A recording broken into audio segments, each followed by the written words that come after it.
Hello students, क्या हालचाल, कैसे हो? सब कुछ मस्त जबरदस्त जिंदाबाद।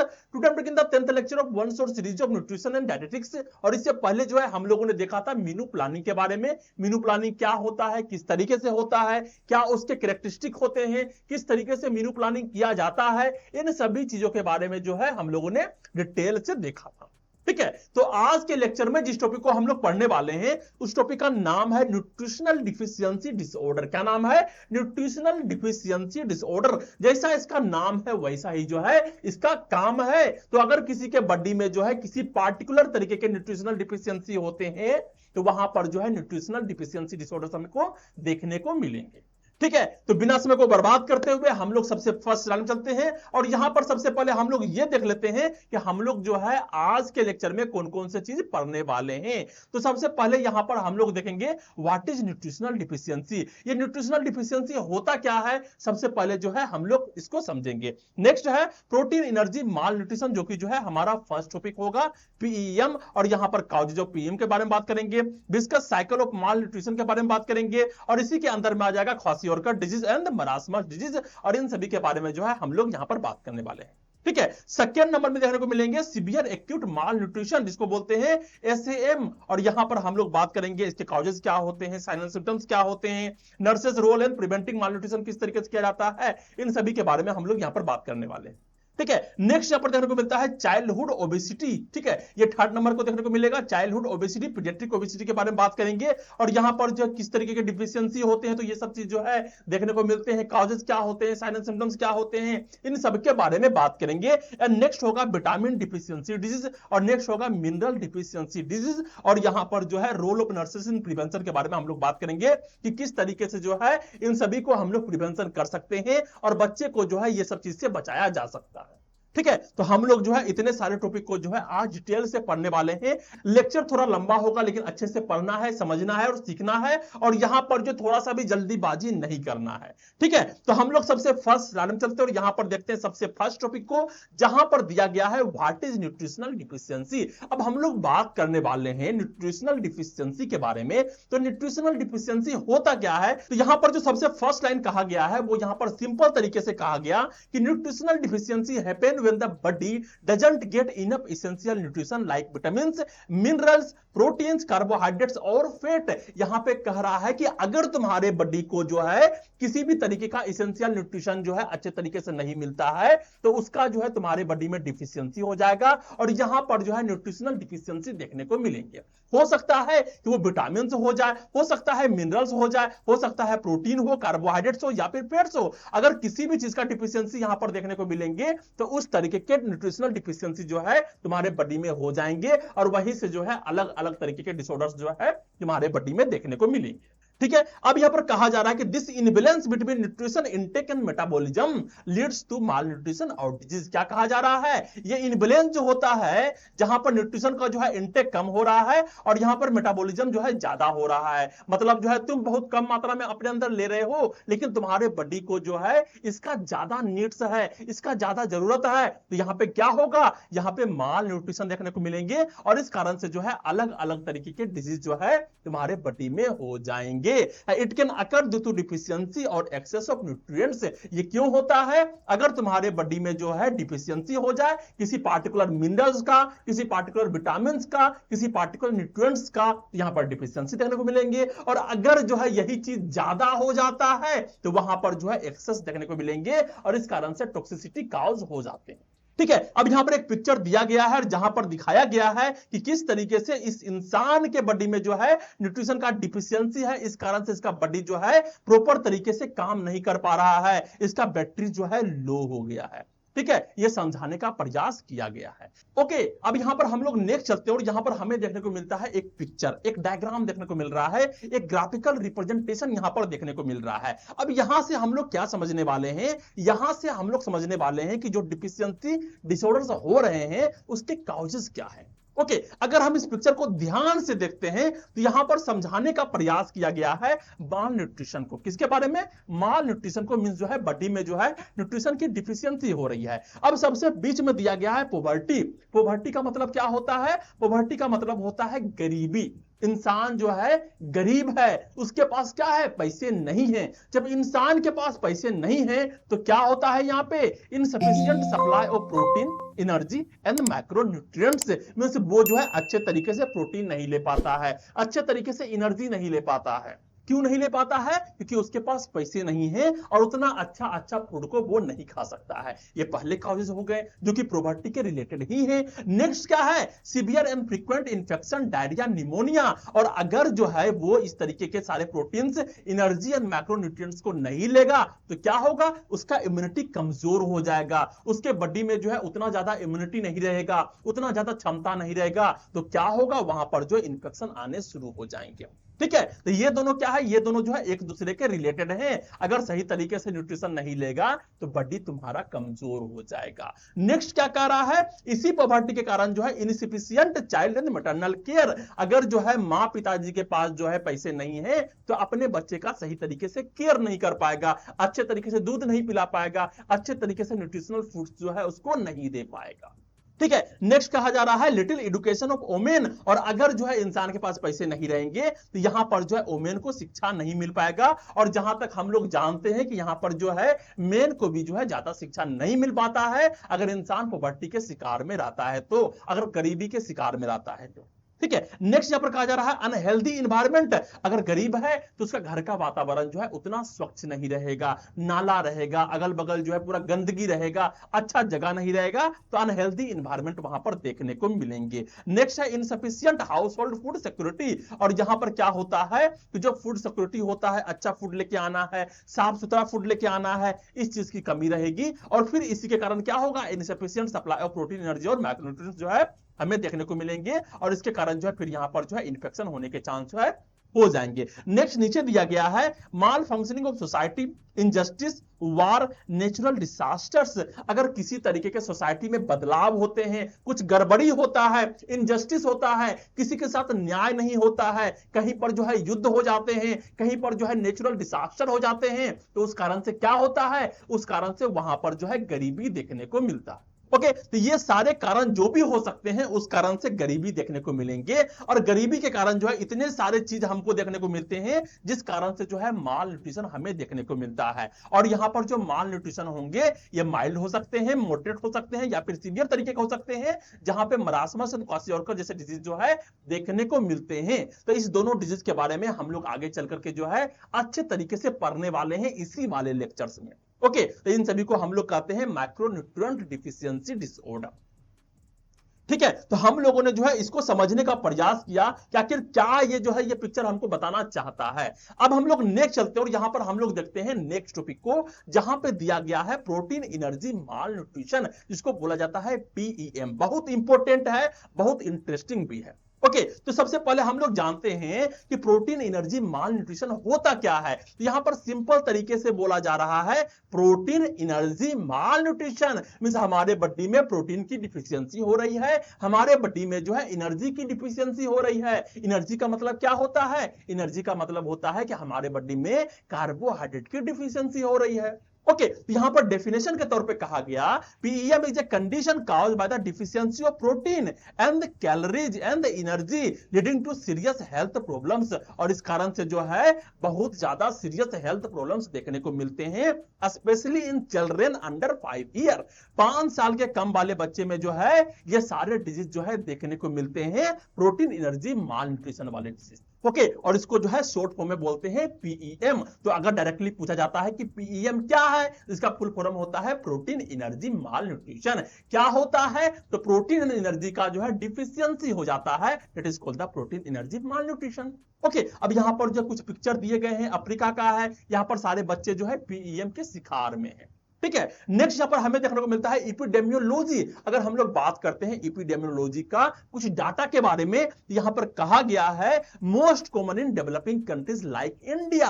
जो डेवलपिंग कंट्री हैं, जो कि अभी डेवलप नहीं हुए हैं, धीरे धीरे डेवलप हो रहे हैं, इंडिया हो गया, अफ्रीका हो गया, और भी ऐसे कंट्रीज हो गए जहां पर ये ज्यादा कॉमन होते हैं, ज्यादा देखने को मिलते हैं। हो सकता है कि तुम शहर में रह रहे होगे तो तुमको लगता होगा कि नहीं सब कुछ अच्छा अच्छा दिख रहा है, लेकिन जब तुम गांव में जाओगे, गांव के भी अंदर जाओगे, कस्बे में जाओगे, देहात में जाओगे, तो वहां पर ऐसे बहुत सारे फैमिलीज देखने को मिलेंगे जहां पर जो है बच्चे पीईएम के शिकार में रहते हैं। बच्चे बहुत ही पतले होते हैं, दुबले होते हैं, उसके अंदर न्यूट्रिशन नहीं होता है, वो सारे जो है प्रोटीन एनर्जी मालन्यूट्रिशन के शिकार में होते हैं। ओके, अब यहां पर कहा जा रहा है pre school children are at the highest risk.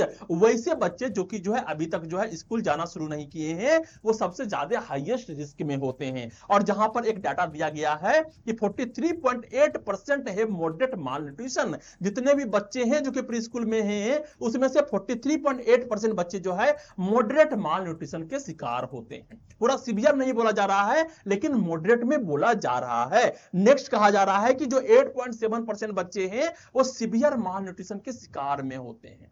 Okay, अब यहां पर कहा जा रहा है कि diarrhoea is a major contribution to PEM. और जो डायरिया एक डिजीज है, उसका एक मेजर कंट्रीब्यूशन है पीईएम में। प्रोटीन एनर्जी माल न्यूट्रिशन में जो है डायरिया का जो है एक बहुत बड़ा हाथ होता है। ओके, तो ये था एपिडेमियोलॉजी, जो कि जो है प्रोटीन एनर्जी माल न्यूट्रिशन के बारे में जो है हमें कुछ डाटा को जो है देने का प्रयास कर रहा है। अब हम लोग नेक्स्ट चलते और यहां पर हम लोग बात करते हैं नेक्स्ट टॉपिक का, जहां पर देखने को मिलते हैं काउजेस ऑफ पीईएम। आखिर जो प्रोटीन एनर्जी माल न्यूट्रिशन है, उसके काउजेस क्या हैं, उसके कारण क्या हैं? तो सबसे पहले यहां पर देखने को मिलता है डाइटरी काउजेस।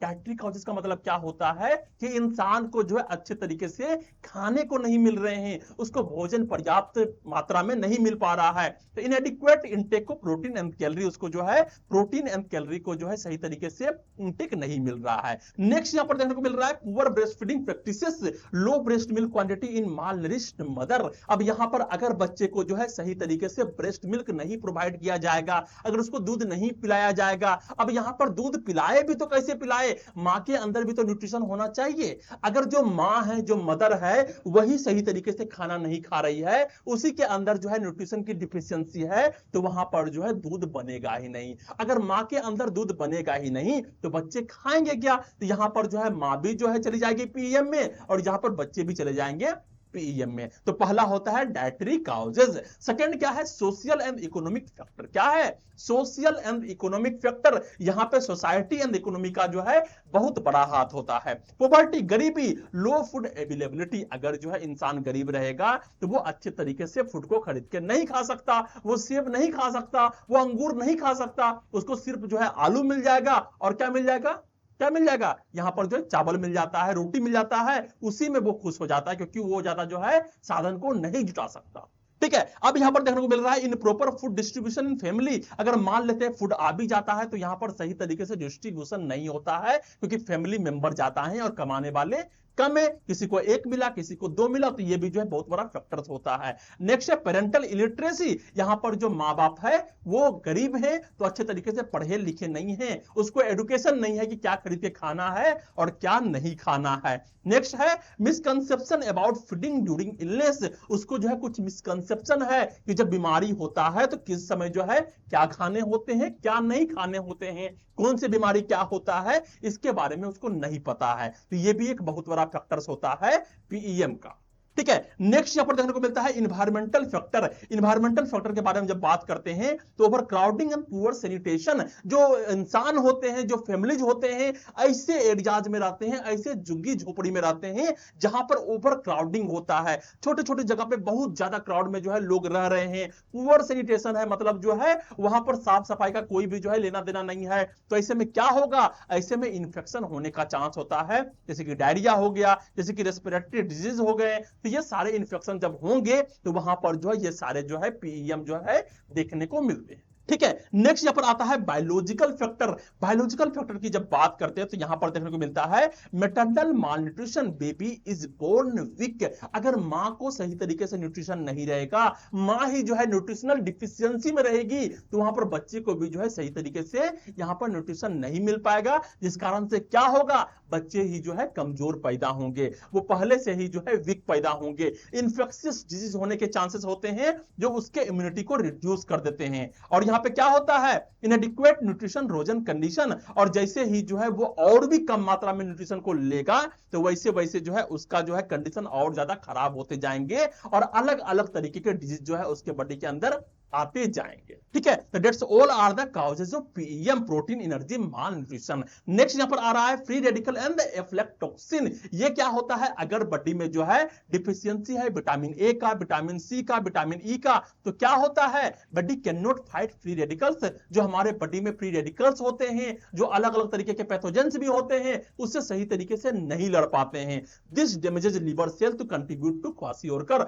और इस कारण से क्या होगा, हमारा लिवर सेल जो है यहां पर डैमेज हो जाता है, और जिस कारण से जो है क्वासियोरकर्स में जो है इसका बहुत बड़ा जो है कंट्रीब्यूशन होता है। अब क्वासियोरकर्स क्या होते हैं, मरासमस क्या होते हैं, बस आगे ही हम लोग पढ़ने वाले हैं। नेक्स्ट है एज फैक्टर, जो कि बहुत बड़ा रोल प्ले करता है। तो यहां पर कहा गया है first 3 to 5 year of life are most critical for growth. जो 3 से 5 साल के बच्चे होते हैं उसमें बहुत ज्यादा ग्रोथ देखने को मिलता है, उसमें बहुत ज्यादा जो है डेवलपमेंट देखने को मिलता है, और उस समय जो है तुम्हारे बॉडी को जो है बहुत ज्यादा मात्रा में न्यूट्रिशन चाहिए होता है, प्रोटीन चाहिए होता है, क्योंकि तुम्हारा बॉडी जो है डेवलपमेंट कर सके, वहां पर जो उसका ग्रोथ हो सके। लेकिन इसी एज में जो है अगर तुमको जो है सही तरीके से न्यूट्रिशन नहीं मिलेंगे तो वहां पर ग्रोथ क्या होंगे, नहीं होंगे।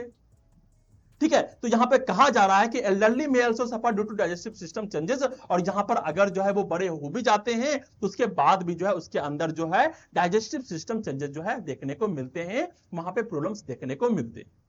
ठीक है, तो हम लोगों ने बात किया क्या चीज के बारे में, काउजेज ऑफ पीएम के बारे में। नेक्स्ट हम लोग चलते हैं और यहां पर हमें देखने को मिल रहा है नेक्स्ट टॉपिक, जिसका नाम है viscous cycle of mall nutrition. अब यहां पर जो है जो माल न्यूट्रिशन के बारे में हम लोग पढ़ने वाले हैं, उसका विस्कस साइकिल, एक साइकिल यहां पर दिया गया है जिसके बारे में हम लोग बात करने वाले हैं। थोड़ा सा इसको समझने की जरूरत है। ओके, अब यहां पर जो है बहुत अच्छे तरीके से कुछ दिया गया है, इसको थोड़ा समझते हैं। अब यहां पे कहा गया कि ये है माल न्यूट्रिशन, उसके पहले क्या है, उसके पहले दिया गया है पॉवर्टी, मींस होता है गरीबी। इग्नोरेंस का मतलब होता है कि हमें जो है नजरअंदाजी कर रहे हैं किसी भी चीज का। Inequitable distribution of food in the family.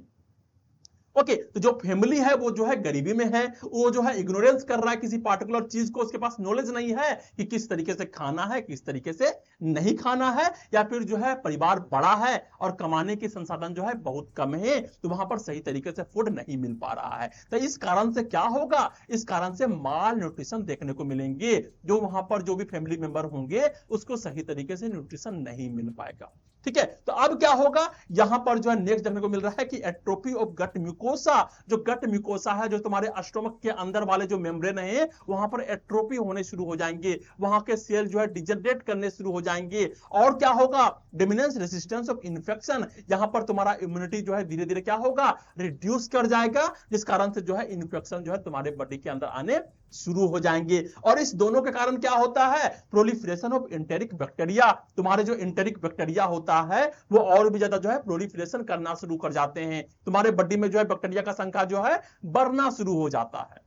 ठीक है, अब इसके कारण से क्या होगा, जब ये सारे काम जो है होने शुरू हो जाएंगे तो इस कारण से तुम्हारे बॉडी में डायरिया होने शुरू हो जाएंगे। और जब डायरिया शुरू हो जाएगा, यहां पर डिमिनिश्ड एब्जॉर्प्शन ऑफ फूड, यहां पर जो फूड तुम लोगे उसका एब्जॉर्प्शन सही तरीके से नहीं होगा। तुम खाओगे, नीचे से सारा निकल जाएगा, फिर से तुम ऊपर से खाओगे, फिर से सारा नीचे से निकल जाएगा। ठीक है, तो ऐसा होना शुरू हो जाएगा, और यही कारण से फिर से जो है यहां पे माल न्यूट्रिशन जो है तुमको देखने को मिलेंगे। अब यहां पर नीचे एक चीज और कहा जा रहा है, अर्ली विनिंग। विनिंग का मतलब क्या होता है, जब छोटे बच्चे होते हैं, नन्हे मुन्ने बच्चे होते हैं, तो उस समय जो है सबसे पहला फूड जो उसको दिया जाता है, that is the winning. Okay, सबसे पहले क्या होता है, 6 महीने तक जो है मां का दूध पिलाया जाता है, लेकिन धीरे धीरे जो है उसको फूड देना शुरू करते हैं, तो जो फर्स्ट फूड दिया जाता है वो कहलाता है विनिंग। तो अर्ली विनिंग जो है उसको जो है सब बहुत पहले ही जो है खाना खिलाना शुरू कर दिया हो, या फिर कंटामिनेटेड फूड हो, जो फूड दिया जा रहा है वो गंदा है, गंदे मिल्क दिए जा रहे हैं या फिर गंदे वाटर दिए जा रहे हैं, तो इस कारण से भी जो है बच्चे में डायरिया हो जाएगा, और इस कारण से जो है यहां पर एब्जॉर्प्शन ऑफ फूड जो है कम हो जाएंगे और माल न्यूट्रिशन देखने को मिलेंगे। ओके, तो माल न्यूट्रिशन किस तरीके से हो रहा है, इसके बारे में जो है हम लोगों ने इस ग्राफ के माध्यम से समझने का प्रयास किया। अब हम लोग जो है नेक्स्ट एक चीज और देख लेते हैं, इसी चीज को जो है अलग तरीके से रिप्रेजेंट किया गया है। किस तरीके से किया गया है, पॉवर्टी है, पॉवर्टी से क्या होगा, लो फूड इंटेक होगा। उसके बाद देखने को मिलता है कि माल न्यूट्रिशन होते हैं। माल न्यूट्रिशन से क्या होता है, वीकेंड इम्यूनिटी, तो हमारे इम्यूनिटी जो है कमजोर होते हैं। अब इम्यूनिटी कमजोर होंगे तो फ्रीक्वेंट इन्फेक्शन होने शुरू हो जाएंगे। उसके उसके बाद जो है पुअर एब्जॉर्प्शन होने शुरू हो जाएंगे, बॉडी में जो भी हम खाएंगे वहां पर जो एब्जॉर्प्शन नहीं होगा, इस कारण से जो है फर्दर माल न्यूट्रिशन देखने को मिलेंगे और फिर इस कारण से जो है डिजीज इरोजन होते चले जाएंगे। मींस जो भी बीमारी है वो और ज्यादा जो है क्रोनिक अवस्था में चलते चले जाएंगे। ठीक है, तो यहां पे हम लोगों ने समझने का प्रयास किया कि विस्कस साइकिल ऑफ मालन्यूट्रिशन क्या होता है।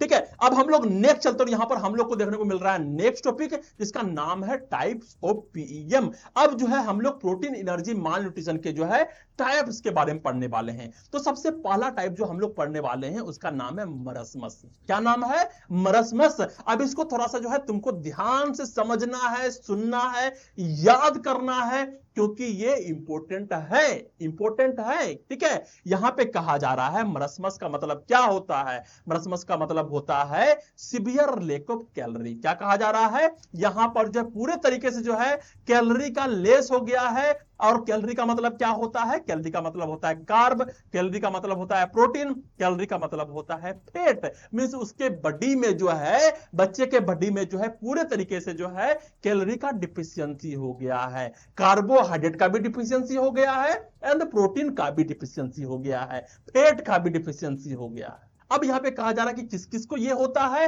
ये एज ग्रुप होता है 0 to 1 ईयर। क्या होता है? 0 to 1 ईयर वाले बच्चे में जो है ये ज्यादातर करके जो है देखने को मिलते हैं and usually after early winning.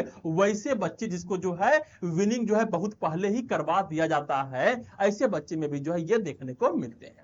Okay, sign and symptoms क्या होता है? पहला साइन होता है सिवियर वेस्टिंग। उसके जो मसल्स होंगे वो पूरे तरीके से वेस्टिंग होने शुरू हो जाएंगे, बॉडी में मसल्स जो है दिखाई ही नहीं देंगे। ठीक है, इस बच्चे को तुम गौर से देखो, इसको मरस्मस हुआ है। अब इस बच्चे को देखने के बाद तुमको क्या नजर आ रहा है? ऐसा नजर आ रहा है जैसे कि एक कंकाल हो, इसके बॉडी में मसल्स ही नहीं है, पूरा जो है छाती का हड्डी यहां पर दिख रहा है। ओके, उसके बाद क्या देखने को मिल रहा है? बॉडी में कोई भी मसल्स नहीं है, पूरा के पूरा जो है एक स्केलेटल सिस्टम देखने को मिल रहे हैं और यहां पर बाल भी जो है अच्छे तरीके से नहीं है। यहां पर क्या कहा जा रहा है?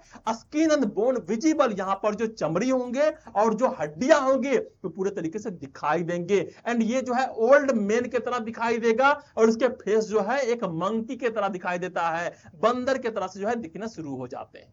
ओके, नेक्स्ट कहा जा रहा है थिन ड्राई रिंकल्ड स्किन। उसके जो स्किन होंगे पूरे तरीके से थिन हो जाएंगे, ड्राई हो जाएंगे, रिंकल्ड हो जाएंगे। मतलब जो है पूरे तरीके से जैसे बूढ़ा का जो स्किन होता है ना, पूरा एकदम लटका हुआ, वैसा हो जाएगा। बेगी पेंट्स अपीयरेंस, जैसा जो है बेगी पेंट का अपीयरेंस होता है वैसा ही जो है इसके स्किन हो जाते हैं। गौर से देखो, यहां पर तुमको देखने को मिल जाएंगे किस तरीके से स्किन जो है रिंकल्ड हो गए हैं। ठीक है, नेक्स्ट यहां पे कह रहा है स्टंटेड ग्रोथ। उसके जो ग्रोथ होंगे वो पूरे तरीके से घट जाएंगे, बौना रह जाएगा, उसका ग्रोथ जो है अच्छे तरीके से नहीं होगा। पुअर इम्यूनिटी होंगे, फ्रीक्वेंट इन्फेक्शन उसके अंदर देखने को मिलेंगे। नेक्स्ट है आई में शो बायटोट स्पॉट। बायटोट स्पॉट क्या होता है? अगर तुम जाके क्रोम में सर्च करोगे तो वहां पर देखने को मिलेंगे जो आंख होते हैं ना, तो आंख में जो है व्हाइट व्हाइट तरीके के छल्ले पड़ जाते हैं, धब्बे पड़ जाते हैं। It is called the Bitot spot. किस कारण से होता है? विटामिन ए के डिफिशियंसी के कारण जो है यहां पर देखने को मिलते हैं। एलवेज इरिटेबल और एपेथेटिक। और यहां पर जो बच्चे होंगे वो हमेशा इरिटेबल रहेंगे, हमेशा जो है वो कांपते रहेंगे, कूदते नहीं रहेंगे, हमेशा रोते रहेंगे, इरिटेट रहेंगे। एंड नेक्स्ट है एपेथेटिक, हमेशा उदास रहेंगे या फिर उसके अंदर किसी भी तरीके का इमोशंस नहीं होगा, हंसते हुए नहीं दिखेगा। ठीक है, ये पहला डिजीज था जिसका नाम था मेरस्मस। क्या नाम था? मेरस्मस। और तुमको इस बच्चे को अच्छे तरीके से ध्यान से रट लेना है, पूरा मगअप कर लेना है कि किस तरीके के पिक्चर जो है यहां पर देखने को मिलते हैं। और यहां पर डिफिशियंसी होता है पूरे तरीके से ऑल कैलोरीज का, मींस कार्बोहाइड्रेट का भी, प्रोटीन का भी एंड फैट का भी। लेकिन मेनली रूप से जो है यहां पर दो देखने को मिलते हैं, प्रोटीन एंड कार्बोहाइड्रेट से। अब हम लोग नेक्स्ट चलते हैं, यहां पर हमें देखने को मिलता है नेक्स्ट डिजीज, जहां पे हम लोग बात करेंगे क्वासियोरकर के बारे में। अब इस बच्चे को तुम ध्यान से देखो, इस बच्चे को देख के क्या लग रहा है? यहां पर ऐसा लग रहा है इसका पेट जो है ढोलक बना हुआ है, बड़ा बड़ा सा पेट है, इसका मुंह जो है पूरा फुला हुआ सा है, बाल देखो पूरा ब्राउन हो गए हैं, कहीं पर ब्राउनिश है, कहीं पर ब्लैकिश है और यहां पर अजीब तरीके का ही जो है देखने को मिल रहा है। ठीक है, तो क्वासियोरकर क्या होता है? इसके रीजन क्या होते हैं? Diet with enough calories but very low protein. ये खाना तो खा रहा है, इसको खाना तो मिल रहा है, लेकिन सिर्फ कार्बोहाइड्रेट ले रहा है, इसको प्रोटीन मिल ही नहीं रहा है। ठीक है, इस बच्चे को जो है प्रोटीन मिल ही नहीं रहा है, इस बच्चे को सिर्फ कार्बोहाइड्रेट मिल रहा है। तो एज ग्रुप कौन से होते हैं, कौन से एज ग्रुप में हमें देखने को मिलेंगे, तो यहां पर दिया गया है 1 to 3 ईयर, 1 से 3 साल के बच्चे में जो है ये देखने को मिलता है आफ्टर ब्रेस्ट फीडिंग स्टॉप। जब जो है ब्रेस्ट फीडिंग जो है स्टॉप हो जाता है, जब मां जो है दूध पिलाना बंद कर देती है और उस समय जो है उसको प्रोटीन नहीं मिलता है, सिर्फ कार्बोहाइड्रेट्स मिलते हैं, सिर्फ जो है चावल खाने को मिल रहा है, रोटी खाने को मिल रहा है, आलू खाने को मिल रहा है, तो वहां पर जो है इस तरीके के डिजीज जो है देखने को मिलते हैं। नेक्स्ट है साइन एंड सिम्टम्स की जब बात करते हैं तो पहला होता है पिटिंग इडीमा। क्या है पिटिंग इडीमा, ये क्या होता है, इडीमा का मतलब क्या होता है, accumulation of sodium and water in any part of the body.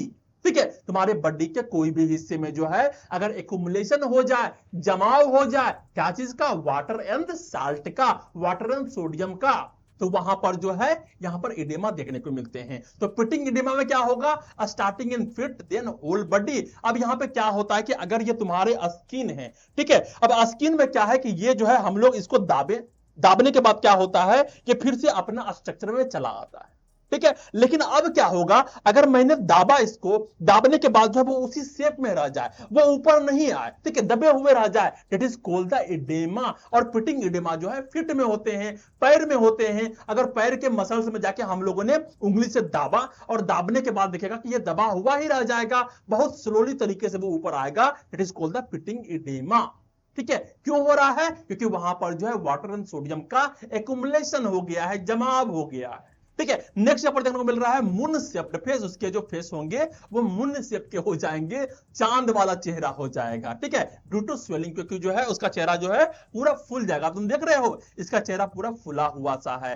Next क्या कह रहा है, हेयर चेंजेस, इसके जो बाल होंगे वो बदलने शुरू हो जाएंगे, ड्राई हो जाएंगे, थिन हो जाएंगे, रेडिश ब्राउन हेयर यहां पर देखने को मिलेंगे। और एक कहता है फ्लैग साइन। तो फ्लैग साइन क्या होता है, यहां पर मैं तुमको थोड़ा सा बताने वाला हूं। ये समझ लो एक फ्लैग है, ओके, तो ये फ्लैग है इस तरीके से। तो यहां पे क्या होता है कि आधा जो है ब्राउनिश दिखेगा, ये ब्राउन वाला पार्ट हो जाएगा, फिर आधा जो है यहाँ पे ब्लैकिश देखने को मिलेंगे, फिर यहाँ पे आधा जो है यहाँ पर ब्राउन देखने, सब तो भी ही हो गया। ठीक है, तो एक जो है ब्राउन है, एक ब्लैक है, फिर ब्राउन है, फिर ब्लैक है, आधा ब्राउन आधा ब्लैक, फिर आधा ब्राउन फिर आधा ब्लैक, इस तरीके के बाल जो है देखने को मिलेंगे। अगर तुम बाल को इसे खड़ा करोगे तो एक हिस्सा ब्राउन दिखेगा, एक हिस्सा ब्लैक दिखेगा, फिर एक हिस्सा ब्राउन दिखेगा। इसको बोलते हैं फ्लैग साइन, जो कि क्वासियोर्कर्स में देखने को मिलते हैं। नेक्स्ट यहां पर देखने को मिलता है स्किन चेंजेस। स्किन चेंजेस में क्या होता है, डार्क पैचेज एंड पिलिंग स्किन। उसके जो स्किन होते हैं वहां पर डार्क डार्क पैचेज आ जाते हैं, वहां पर काले काले धब्बे आ जाते हैं, एंड पिलिंग स्किन जैसा देखने को मिलेंगे।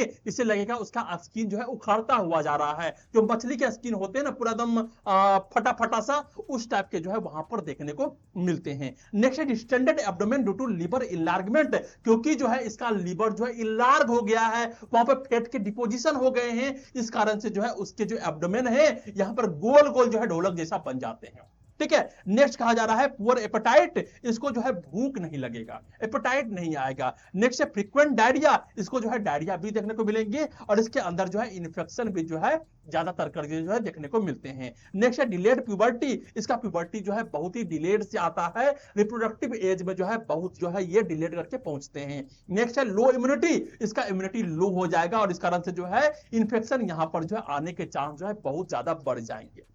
ओके, तो ये जो बीमारी था इसका नाम था क्वासियोर्कर्स, और इसका जो मेन खासियत होता है, खासियत ये होता है कि यहां पर बच्चे के अंदर जो है कार्बोहाइड्रेट्स तो होते हैं, कैलोरी होते हैं, लेकिन यहां पर जो है प्रोटीन की डिफिशियंसी हो जाती है। ओके, अब यहां पर एक और देखने को मिल रहा है जिसका नाम है मरस्मिक क्वासियोर्कर। अब यहां पर जो बच्चे के अंदर मरस्मस भी है एंड क्वासियोर्कर्स भी है। यहां पे क्या कहा जा रहा है, mixed form of both condition. यहां पर जो है दोनों कंडीशन जो है मिक्स्ड रूप में देखने को मिलते हैं। फीचर क्या होता है, सिवियर वेस्टिंग देखने को मिल रहे हैं, मरासमस के तरह, मींस जो है यहां पर बच्चे के अंदर जो है मसल्स देखने को नहीं मिलेंगे। बायलैटरल पिटिंग इडेमा भी देखने को मिलेगा, और बायलैटरल पिटिंग इडेमा जो है देखने को मिलता है कहां पे, क्वासियोर्कर्स में। मींस जो है क्वासियोर्कर्स वाले भी सिम्टम देखने को मिल रहे हैं, और मरस्मस वाले सिम्टम्स भी देखने को मिल रहे हैं। और ये most dangerous and classified as the severe acute malnutrition, और ये जो है एसीएम में जो है देखने को मिलता है, सिवियर एक्यूट माल न्यूट्रिशन में देखने को मिलता है।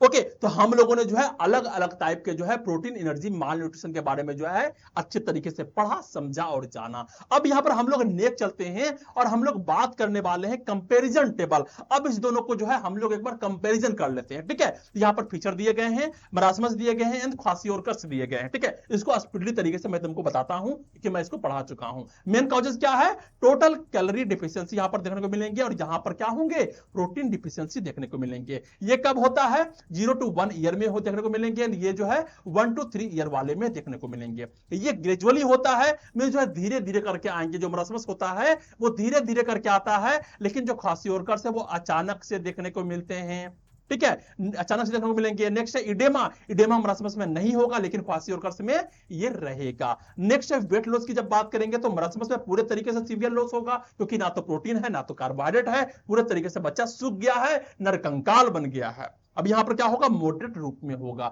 नेक्स्ट अपीयरेंस की जब बात करते हैं, very thin wrinkled skin and visible bone, और यहां पे पपी होगा, सोलन होगा एंड मून फेस होगा, गोल गोल सा होगा, पेट भी पूरा ढोलक सा निकला हुआ रहेगा। नेक्स्ट है हेयर चेंजेस की जब बात करते हैं तो थिन एंड स्प्रेजेस रहेंगे, और यहां पर जो है रेडिश एंड इजिली प्लग्ड होंगे, और यहां पर फ्लेक साइन भी देखने को मिलेंगे।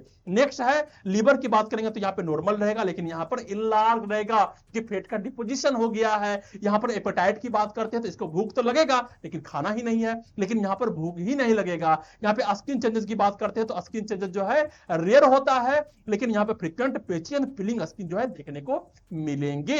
इम्यूनिटी की बात करते हैं तो यहां पर इम्यूनिटी लो हो जाते हैं, लेकिन यहां पर इम्यूनिटी जो है लो से भी लो होता है, वेरी लो हो जाता है। ओके, अब यहां पर हम लोग नेक्स्ट चलते हैं, यहां पर हम लोग को देखने को मिल रहा है नेक्स्ट टॉपिक जिसका नाम है प्रिवेंशन। अब हम लोग जो है इसका बचाव कैसे करेंगे भाई? अब तो ये हो गया है, मतलब अगर नहीं हुआ है तो हमें बचाना कैसे है, ठीक है। हम लोग पढ़ रहे हैं नर्सिंग में तो नर्सिंग केयर तो देना ही होगा, हमें बचाव करना ही होगा। तो पहला क्या है? Exclusive breast feeding for first 6 month. जितने भी माँ है, जितने भी लड़कियां हैं, उसको बताना जरूरी है कि कम से कम जो है बच्चे को जो है 6 महीना तक जो है दूध पिलाना आवश्यक है। एक्सक्लूसिव ब्रेस्ट फीडिंग का मतलब क्या होता है? सिर्फ दूध ही पिलाना है, और दूध भी क्या है? अपने ब्रेस्ट का दूध ही पिलाना है, माँ का दूध ही पिलाना है उसको 6 महीने तक। नेक्स्ट क्या कहा जा रहा है? Gradual introduction of complementary food at 6 month. और जब जो है 6 महीना हो जाए तो वहां पे धीरे धीरे करके जो है कंप्लीमेंट्री फूड्स जो है देना शुरू करना है, वो भी सेमी सॉलिड फूड देना है। अचानक से जो है दाल चावल नहीं खिलाना शुरू कर देना है। अगर दाल चावल है भी तो पूरे तरीके से गुड़ देना है, उसके बाद जो गुड़ने के बाद जो तरह करके उसको देना है, वो भी ग्रेजुअली तरीके से, यानी कि रोज खिला रहे हैं ऐसा नहीं करना है, ठीक है। और ये सब चीज के बारे में हम लोग कहां पढ़ेंगे? हम लोग पढ़ेंगे पीडियाट्रिक्स में, हम लोग पढ़ेंगे गायनी में, ओब्स में, ठीक है। अब यहां पर नेक्स्ट देखने को मिल रहा है diet with balance protein carb fat and vitamin. बच्चे को जो भी देना है, जो भी फूड देना है, वहां पे प्रोटीन भी होने चाहिए, कार्ब्स भी होने चाहिए, फैट्स भी होने चाहिए, विटामिन भी होने चाहिए। हाइजीन एंड सैनिटेशन का ध्यान रखना है ताकि इन्फेक्शन ना हो। इम्यूनाइजेशन करवाना है बच्चे को ताकि अलग अलग जो भी डिजीज है उससे बचा जा सके। And nutrition education for parents, और जो पेरेंट्स हैं उसको न्यूट्रिशन एजुकेशन देना है, बच्चों को क्या खिलाना है, क्या नहीं खिलाना है, कौन से फूड आवश्यक होते हैं, कौन से न्यूट्रिशन आवश्यक होते हैं, किसकी कमी से क्या क्या प्रॉब्लम्स देखने को मिलते हैं, इन सभी का एजुकेशन देना भी बहुत ही ज्यादा आवश्यक है। अब हम लोग नेक्स्ट चलते हैं, यहां पर हम लोग को देखने को मिल रहा है नेक्स्ट टॉपिक जिसका नाम है सीवियर एक्यूट माल न्यूट्रिशन, जिसको कहा जाता है SAM। तो अभी तक जो है हम लोगों ने PEM को पूरे तरीके से पढ़ गया, अच्छे तरीके से खत्म कर लिया। अब यहां पर देखने को मिल रहा है सीवियर एक्यूट माल न्यूट्रिशन। अब बातें जो है आगे बढ़ चुकी है, अब बातें जो है सीवियर रूप में जा चुकी है। यहां पर कहा जा रहा है SAM is the serious medical and social condition. ये क्या है? ये एक serious medical and social condition है, और ये इफेक्ट करता है वैसे बच्चे को क्योंकि 5 साल के नीचे होते हैं। अंडर 5 ईयर वाले बच्चे को जो है SAM होता है, सीवियर एक्यूट माल न्यूट्रिशन जो है देखने को मिलते हैं। नेक्स्ट कहा जा रहा है it happen when a child doesn't get enough energy. ये तब होता है जब बच्चे को जो है अच्छे तरीके से इनफ एनर्जी ना मिले, इनफ कैलोरी ना मिले, इनफ न्यूट्रिशन ना मिले, leading to very low weight and weak immunity. और इसके कारण क्या होगा? इसके कारण बच्चे को वेरी लो वेट के हो जाएंगे, उसका वजन घट जाएगा और उसके अंदर जो है वीक इम्यूनिटी देखने को मिलेगी। ठीक है। तो नेक्स्ट यहां पर देखने को मिल रहा है, वो कह रहा है कि इसका डेफिनेशन क्या होगा। एसएएम का डेफिनेशन क्या है, यहां पे कहा जा रहा है a child is diagnosed with the SAM, वैसे बच्चे को जो है एसएएम से डायग्नोस किया जाता है जिसके अंदर जो है क्या क्या चीज की डिफिशियंसी होती है। पहला होता है weight for height and the length is below 3 standard deviation Z score of WHO growth standards। अब यहां पर सबसे पहले बात करते हैं Z स्कोर क्या होता है। तो गवर्नमेंट के द्वारा जो है एक चार्ट बनाया जाता है जहां पे बताया जाता है कि कितना उम्र के बच्चे को कितना हाइट होना चाहिए, उस हाइट के हिसाब से जो है कितना वेट होना चाहिए। ठीक है, ये एक चार्ट के माध्यम से जो है बताया जाता है, that is called the Z score. ये तुम जाके गूगल में भी सर्च कर सकते हो। ठीक है, और यहां पर जो है -3 स्टैंडर्ड डेविएशन से अगर कम है, क्या वेट फॉर हाइट या फिर वेट फॉर लेंथ, मीन जितना जो है उसका लेंथ है उसके हिसाब से उतना वेट नहीं है, तो यहां पर कहलाएगा वेट फॉर हाइट और वेट फॉर लेंथ जो है वो बिलो है -3 स्टैंडर्ड डेविएशन। और ये -3 स्टैंडर्ड डेविएशन जो है जेड स्कोर के माध्यम से यहां पर देखा जाएगा, और ये जो है WHO जो है प्रमाणित करता है इस ग्रोथ स्टैंडर्ड को। ठीक है, तो ये पहला जो है यहां पर डायग्नोसिस के पहले प्रक्रिया होते हैं। नेक्स्ट यहां पर कहा जा रहा है मिड अपर आर्म सरकमफ्रेंस।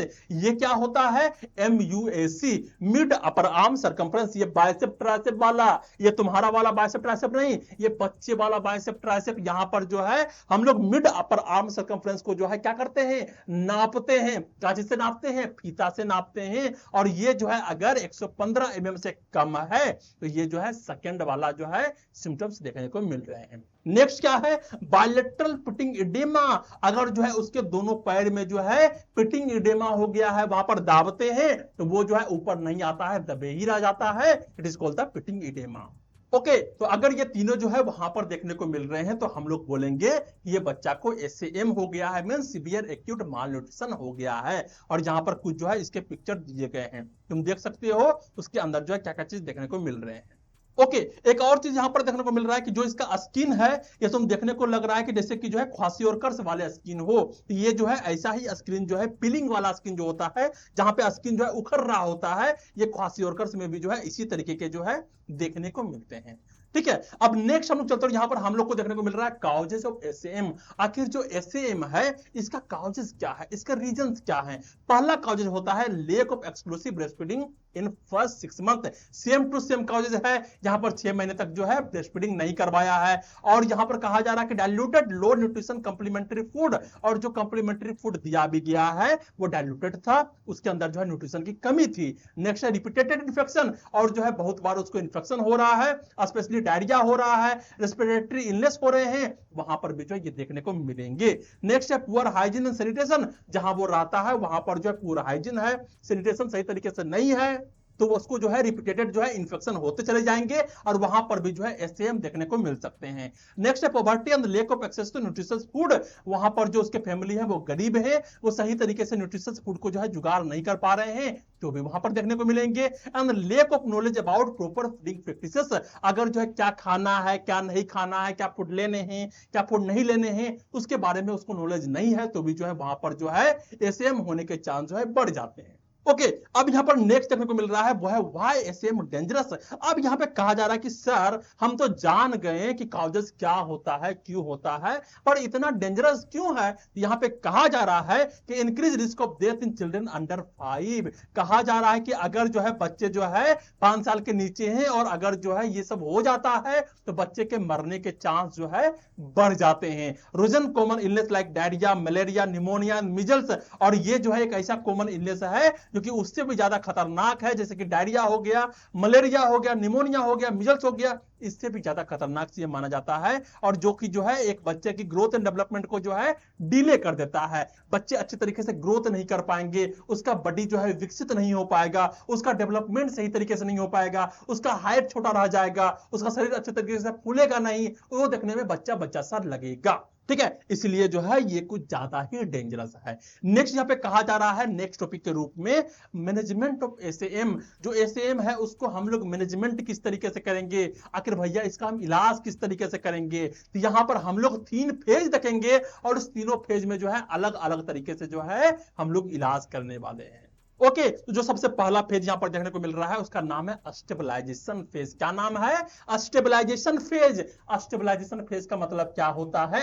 यहां पे कहा गया स्टेबलाइजेशन फेज में वैसे बच्चे रहेंगे, वैसे चिल्ड्रन रहेंगे जिसका जो है पुअर एपेटाइट है, मींस उसको भी भूख नहीं लग रहा है, सिवियर मेडिकल कॉम्प्लिकेशन है, जैसे कि जो है उसके अंदर सिवियर इंफेक्शंस देखने को मिल रहे हैं। वैसे बच्चे जिसको भूख भी नहीं लग रहे हैं और उसके अंदर जो है सिवियर मेडिकल कॉम्प्लिकेशन है, that's are coming under the stabilisation phase. Okay, अब यहां पर कहा जा रहा है कि वेयर हम लोग जो है इसको जो है मैनेजमेंट तो देंगे, लेकिन कहां पे देंगे? यहां पर कहा जा रहा है manage in the inpatient facilities in the hospital. हमें जो है इसको हॉस्पिटल में भर्ती करना होगा और इनपेशेंट रूम में जाकर के जो है इसको मैनेजमेंट देना है।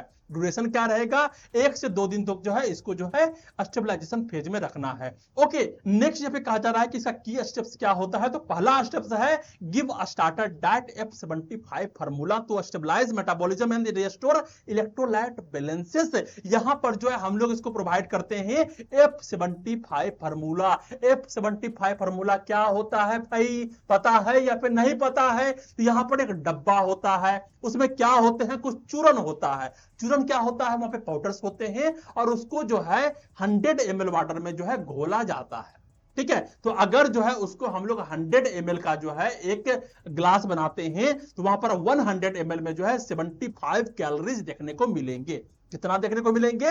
100 ml में 75 कैलोरीज, किलो कैलोरीज देखने को मिलेंगे। ठीक है, किलो कैलोरीज के बारे में बात हो रही है, तो 75 किलो कैलोरी जो है 100 ml में देखने को मिलेंगे। और ये जो है स्टार्टर डाइट होता है बच्चे के लिए, जो स्टेबलाइज करता है बच्चे के मेटाबॉलिज्म को और उसके इलेक्ट्रोलाइट बैलेंसेस को। ठीक है, नेक्स्ट क्या है? यहां पर नेक्स्ट के रूप में कहा गया है monitor carefully for over feeding and over hydration. यहां पे इस चीज का ध्यान रखना है कि उसको बहुत ज्यादा नहीं खिलाया जाए, उसको ओवर हाइड्रेशन ना कर दिया जाए, बहुत ज्यादा पानी नहीं पिला दिया जाए या फिर जो है पानी आईवी के माध्यम से नहीं दे दिया जाए। नेक्स्ट है treat life threatening complication like infection और डिहाइड्रेशन इमीडिएटली। अगर उसको जो है किसी तरीके का इंफेक्शन हो गया है, थ्रेटनिंग कॉम्प्लिकेशन है, तो वहां पर उसका इलाज करवाना है, एंटीबायोटिक देना होगा तो एंटीबायोटिक देना है, लेकिन साथ साथ में जो है उसको जो है F75 फार्मूला जो है सबसे पहले देना है।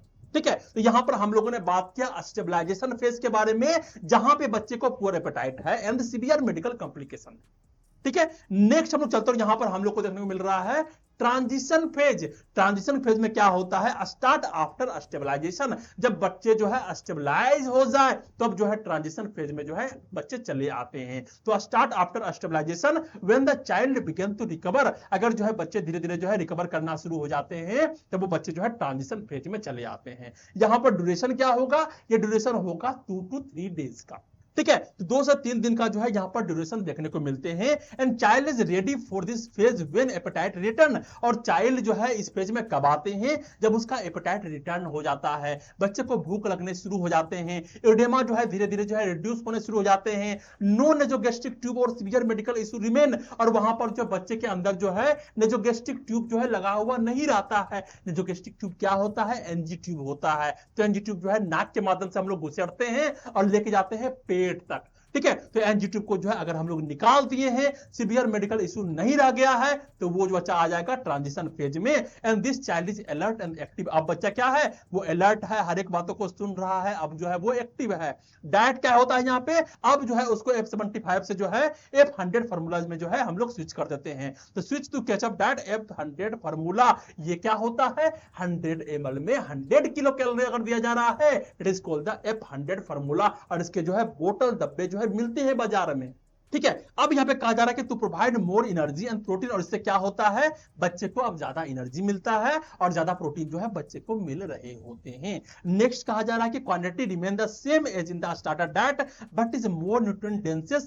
जो है उतना ही क्वांटिटी में दिया जाएगा, उतना ही 100 ml में दिए जाएंगे, लेकिन इस समय जो है क्वांटिटी तो उतना ही रहेगा, लेकिन उसके अंदर जो है न्यूट्रिशन बहुत ज्यादा डेंस हो जाएंगे। इस बार जो है 100 किलो कैलोरी जो है 100 ml में देखने को मिल रहे हैं। ठीक है, तो ये था ट्रांजिशन फेज। अब नेक्स्ट यहां पर देखने को मिलता है रिहेबिलिटेशन फेज।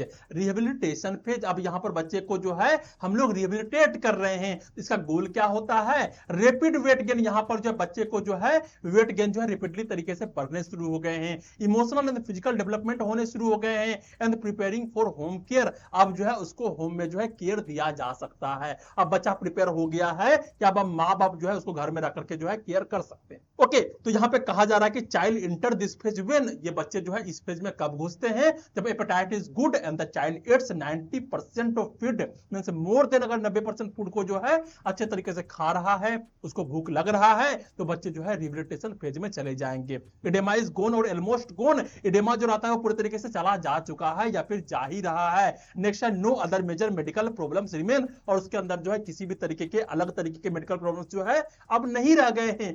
फोकस कहां देना है? फोकस देना है प्रोवाइड न्यूट्रिशन रिच फूड, हमें जो है उसको न्यूट्रिशन रिच फूड को जो है प्रोवाइड करवाना है। एडुकेट करना है केयर गिवर को ऑन प्रॉपर फीडिंग प्रैक्टिसेस, क्या खाना है, क्या नहीं खाना है, कैसे खाना है, इन सभी चीज के बारे में वहां पे बताना है। नेक्स्ट यहाँ पे prepare for safe discharge and follow up care, जहां पर जो है हमें जो है उसे प्रिपेयर करना है सेफ डिस्चार्ज के लिए, उसको हॉस्पिटल से डिस्चार्ज करवाना है, एंड फॉलो अप केयर के लिए जो है उसको बोलना है, मींस जो है हर एक सप्ताह जो है आकर के जो है तुम्हें डॉक्टर से मिलना है, तुम्हें जो है फॉलो अप केयर जो है करवाना है, और ये नेसेसरी है। ओके, तो अभी तक जो है हम लोगों ने देखा एसएम क्या होता है, किस तरीके से होता है, साइन एंड सिम्टम्स क्या होते हैं, किस तरीके के प्रॉब्लम्स जो है यहाँ पर देखने को मिलते हैं, और किस तरीके से मैनेजमेंट करते हैं। अब यहाँ पर लास्ट देखने वाले हैं इस डिजीज के बारे में, जहां पे कहा जा रहा है कि नर्सेस का रोल क्या होगा माल न्यूट्रिशन से प्रिवेंट करने के लिए। तो यहाँ पे कहा जा रहा है कि nurses play a key role in prevention, education and care. Nurses का बहुत बड़ा रोल होता है। कहां कहां रोल होता है? प्रिवेंशन करने में, एजुकेशन देने में, केयर करने में। पहला कहा जा रहा है असेसमेंट एंड स्क्रीनिंग, एक नर्सेस जो है पहली बार असेसमेंट करेगी, उसे स्क्रीन करेगी कि हाँ इस बच्चे को जो है ये सारा प्रॉब्लम्स है या फिर नहीं है। आइडेंटिफाई करना है children at early risky, means अगर जो है बच्चे रिस्क में है तो यहाँ पर सबसे पहले जो है उसको सबसे पहले जाकर के आइडेंटिफाई करना है। नेक्स्ट है measure MUAC and weight regularly, यहाँ पर जो है मिड अंडर आर्म सर्कम्फ्रेंस को जो है नापना है, उसके वेट को जो है रेगुलरली तरीके से मेजर करना है, ताकि पता चल सके कि यहाँ पर जो उसको एसएम हुआ है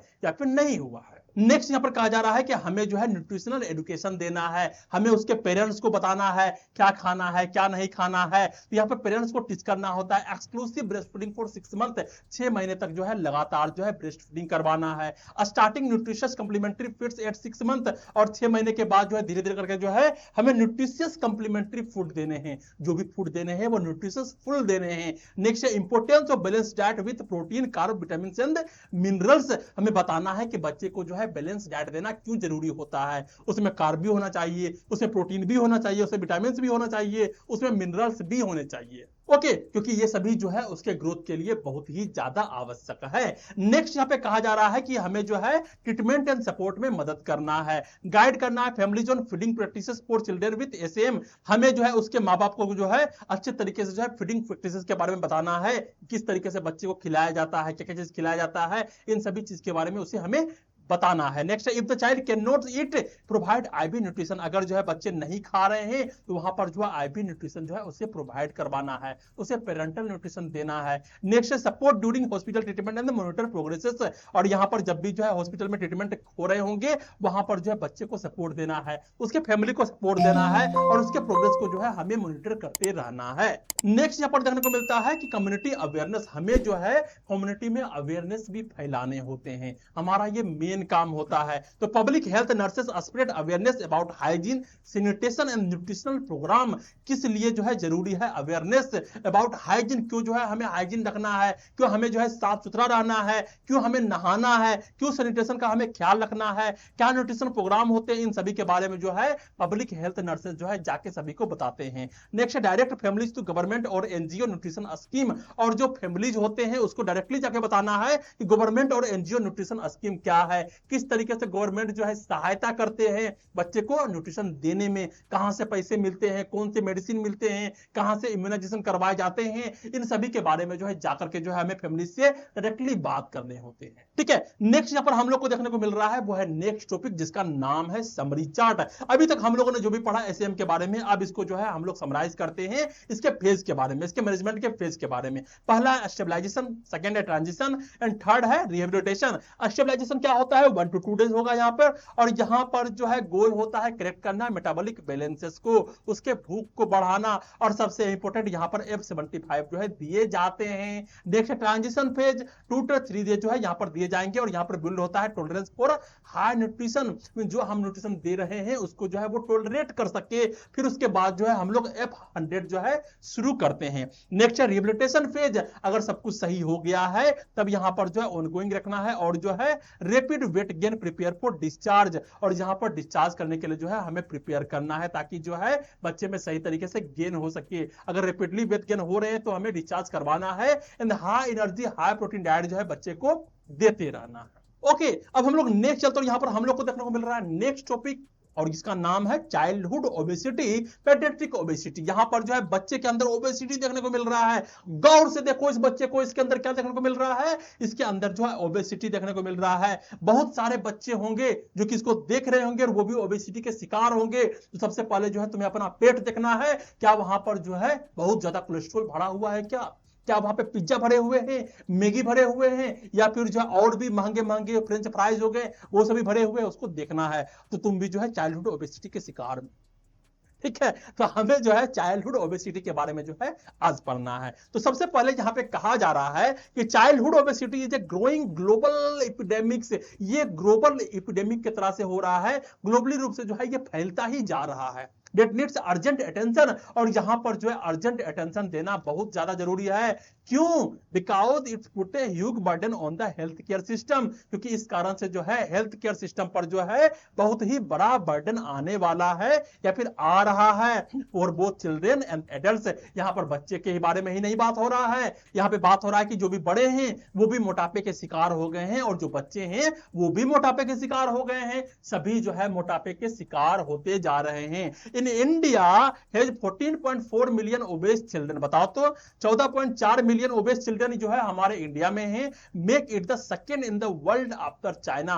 चाइना के बाद जो है इंडिया जो है सेकंड नंबर पर है जहां पर जो इतना ज्यादा ओबेस चिल्ड्रन जो है देखने को मिल रहा है। डेफिनेशन के तौर पर यहां पे कहा जा रहा है a child is considered obese when their weight is far above and the normal और healthy range for this age and height. यहां पे बोला जा रहा है कि हम बच्चे को उसी को ओबेस कंसीडर करेंगे जहां पर जो है उसके वेट जो है बहुत ज्यादा हो जाएंगे, नॉर्मल से जितने होने चाहिए उससे जो है बहुत ज्यादा हो जाएंगे, और healthy range for their age and height, या फिर जो भी हेल्दी रेंज है उसके एज एंड हाइट के हिसाब से उससे जो है बहुत ज्यादा हो जाएंगे। ये कहलाता है चाइल्ड ओबेसिटी। अगर बच्चे का वेट जो है बढ़ता चला जाए, बच्चे जो है गेंडा स्वामी हो जाए, तो वहां पर हम लोग बोलेंगे कि इस बच्चे को चाइल्डहुड ओबेसिटी हो गया है। ठीक है, अब हम लोग नेक्स्ट चलते हैं। यहां पर हम लोग बात करते हैं काउजेज ऑफ चाइल्डहुड ओबेसिटी। बच्चे को जो है जो चाइल्डहुड ओबेसिटी हो रहे हैं वो किस कारण से हो रहे हैं? तो main culprit is lifestyle habit. यहां पर बच्चे बदमाश हो गए हैं, बच्चे का लाइफ स्टाइल खराब हो गया है, और यहां पे कारण जेनेटिक्स भी हो सकते हैं एंड हॉर्मोन्स भी हो सकते हैं जो कि इसका मेन रोल होता है। लेकिन यहां पर ज्यादा जो है बच्चे जो है अपने हिसाब से जो है अच्छे अच्छे फूड खाने शुरू कर दिए हैं। ठीक है, तो मेजर काउजेस क्या है, रिस्क फैक्टर क्या है? पहला है अनहेल्दी डाइट। क्या है ये बर्गर वाला जो चिन्ह दिया गया है, यहाँ पे junk food, fast food, sugary drinks, dessert and packaged food, पूरा मार एकदम स्प्राइट पी रहा है, फंटा पी रहा है, मजा पी रहा है, अलग अलग तरीके के जो भी कोका कोला आ रहे हैं वो सब पी रहे हैं। तो यहाँ पर जो है होते ही जाएंगे। अगर बच्चे से पूछ लो क्या खाना है तो बोलेंगे हमें बर्गर खाना है, हमें पिज्जा खाना है। पिज्जा में भी 10 तरीके के पिज्जे के नाम बता देंगे। तो इस तरीके के बच्चे को जो है ओबेसिटी हो ही जाएंगे। नेक्स्ट है लेक ऑफ एक्सरसाइज। बच्चे हैं एक्सरसाइज तो करेंगे नहीं, और बच्चे भी जो है एक्सरसाइज नहीं करते हैं, और बड़े भी एक्सरसाइज नहीं करते हैं। सिडेंटरी लाइफ स्टाइल है, टीवी ज्यादा देखते हैं, वीडियो गेम्स ज्यादा खेलते हैं, एंड स्क्रीन टाइम जो है बहुत ज्यादा हो गया है, जिस कारण से जो है ओबेसिटी का रिस्क जो है बहुत ज्यादा देखने को मिलते हैं। ठीक है, तो बच्चे ने खाना खाया पहले भरपेट, उसके बाद गया बिस्तर पे और जाकर के जो है क्या करने लगा, हमेशा की तरह से जो है वो टीवी देखना शुरू कर दिया। बच्चे के अंदर जो है जरा सा भी जो है खेलकूद नहीं है, तो वहां पर जो है ओबेसिटी बढ़ने के चांस हो जाते हैं। Family doctor, if parents are overweight the child has a higher chance of being obese. अगर जो है उसके पेरेंट्स जो है ओवरवेट हैं तो चांस है कि उसके बच्चे भी ओवरवेट हो जाएंगे, क्योंकि जिस तरीके से उसके माँ बाप कुछ नहीं कर रहे हैं उसी तरीके से उसके बच्चे भी किसी तरीके के एक्सरसाइज नहीं करेंगे, उसी तरीके का एजुकेशन रहेगा। और बच्चे सीखेंगे किससे? बच्चे सीखेंगे अपने माँ बाप से। माँ बाप ही है मोटू तो बच्चे क्या होंगे? वो भी हो जाएंगे मोटू। ठीक है। नेक्स्ट है साइकोलॉजिकल फैक्टर। साइकोलॉजिकल फैक्टर क्या है? Stress and boredom. यहां पर अगर कोई बच्चा है जो कि पूरे तरीके से स्ट्रेस में है, बोरेडम में है, उसको मन नहीं लग रहा है, तो क्या करता है? तुम लोग क्या करते हो? अगर तुम लोग को मन नहीं लग रहा होता है तो जाके खाते हो पिज्जा बर्गर, यार मेरे को मन नहीं लग रहा है, थोड़ा सा जो है यहां पर जो थोड़ा एक्साइटमेंट मिलना चाहिए, तो एक्साइटमेंट के जरिए जो है तुम लोग जो है बहुत ज्यादा जो है कुछ खा लेते हो, यहां पर जो है गुलाब जामुन चार खा लेते हो, इस कारण से जो है यहां पर ओबेसिटी हो जाता है। और ये कोपिंग मैकेनिज्म के तरीके से काम करता है। अगर कोई डिप्रेशन में है तो जाके क्या करता है? दारू पीता है। तो ये भी जो है साइकोलॉजिकल फैक्टर्स में आते हैं। नेक्स्ट है सोशियो इकोनॉमिक फैक्टर। यहां पर जो है limited access to fresh fruit. यहां पर क्या होता है? जो इंसान है, जो बच्चे हैं, उसको फ्रेश फ्रूट नहीं मिल रहा है, वेजिटेबल्स नहीं मिल रहा है, सेफ प्लेसेस टू एक्सरसाइज नहीं मिल पा रहे हैं। अर्बनाइजेशन है, मोर सिटिंग लेस फिजिकल एक्टिविटी। शहरीकरण बहुत ज्यादा हो गया है, वहां पर जो है लोग ज्यादा बैठते हैं और जो है फिजिकल एक्टिविटी करने की जगह कम हो गए हैं। तो तुम लोग इस एज में हो, चाहे तुम लड़का हो या फिर लड़की हो, तुम्हें जाके जिम करना चाहिए। जिम में जाओ, वहां पर कुछ फिजिकल एक्टिविटी करो। जिम करना कोई खराब चीज नहीं होता। वहां पर जाकर तुम्हें वेट उठाने हैं, वहां पर जाकर के तुम्हें कार्डियो करने हैं, वहां पर जाकर कोई भी एक्सरसाइज करो, जुम्बा करो, कुछ भी करो, करो यार। बाद में जो है हेल्थ खराब हो जाएंगे, तुम कुछ नहीं कर सकते हो। ठीक है, तो तुम्हें कुछ ना कुछ करने ही चाहिए। अगर जो है तुम जिम नहीं जा सकते हो तो क्रिकेट खेलो, फुटबॉल खेलो। आजकल शहर में क्या है कि उतना जगह ही नहीं बचा है कि लोग जाकर क्रिकेट खेल सके, फुटबॉल खेल सके। तो क्या करना है? जिम ज्वाइन कर लेना है, वहां पर जाकर जिम करना है। जिम जाने के बाद क्या होता है कि तुम प्रोटीन पाउडर ले सकते हो, क्रिएटिन ले सकते हो, लेकिन एक हद तक हार्मोन नहीं लेना है। ये नहीं कि गया हेल्दी रहने के लिए बनाने लगे पूरा सिक्स पैक और ट्राइसेप एंड बाइसेप, ऐसा नहीं करना है। नेक्स्ट क्या कहा जा रहा है कि सर्टेन मेडिकेशन। अगर कोई लोग जो है सर्टेन मेडिकेशन ले रहे होते हैं तो वहां पर भी देखने को मिलते हैं, जैसे हो गया प्रेडनिसोन, जैसे हो गया लिथियम, जैसे हो गया एमिट्रिप्टाइलिन, नेक्स्ट हो गया पेरोक्सेंटिन, हो गया गाबापेंटिन एंड प्रोप्रानोलोल। ये सारे जो है कुछ मेडिसिन हैं, जिस कारण से भी जो है बच्चे के अंदर जो है क्या देखने को मिलता है? ओबेसिटी देखने को मिलते हैं। बट ये सेकेंडरी फैक्टर है, जो प्राइमरी फैक्टर है वो ऊपर में दिए गए हैं। ठीक है। नेक्स्ट यहां पर हम लोग को देखने को मिल रहा है साइन एंड सिम्टम्स। अगर बच्चे के अंदर ओबेसिटी हो जाते हैं तो कौन कौन से साइन एंड सिम्टम्स देखने को मिलते हैं? पहला क्या होगा? ओवरवेट हो जाएगा, चाइल्ड ओबेस हो जाएगा, और उसका जो है बीएमआई हाई हो जाएगा। बॉडी मास इंडेक्स जो है उसके क्या हो जाते हैं? बढ़ जाते हैं। Is the key tool for checking. और बॉडी मास इंडेक्स के माध्यम से हम लोग जो है उसको चेक कर सकते हैं कि उसके अंदर ओबेसिटी है या फिर नहीं है। की सिम्टम्स क्या होता है? पहला होता है फिजिकल चेंजेस उसके अंदर देखने को मिलेंगे। कौन से फिजिकल चेंजेस?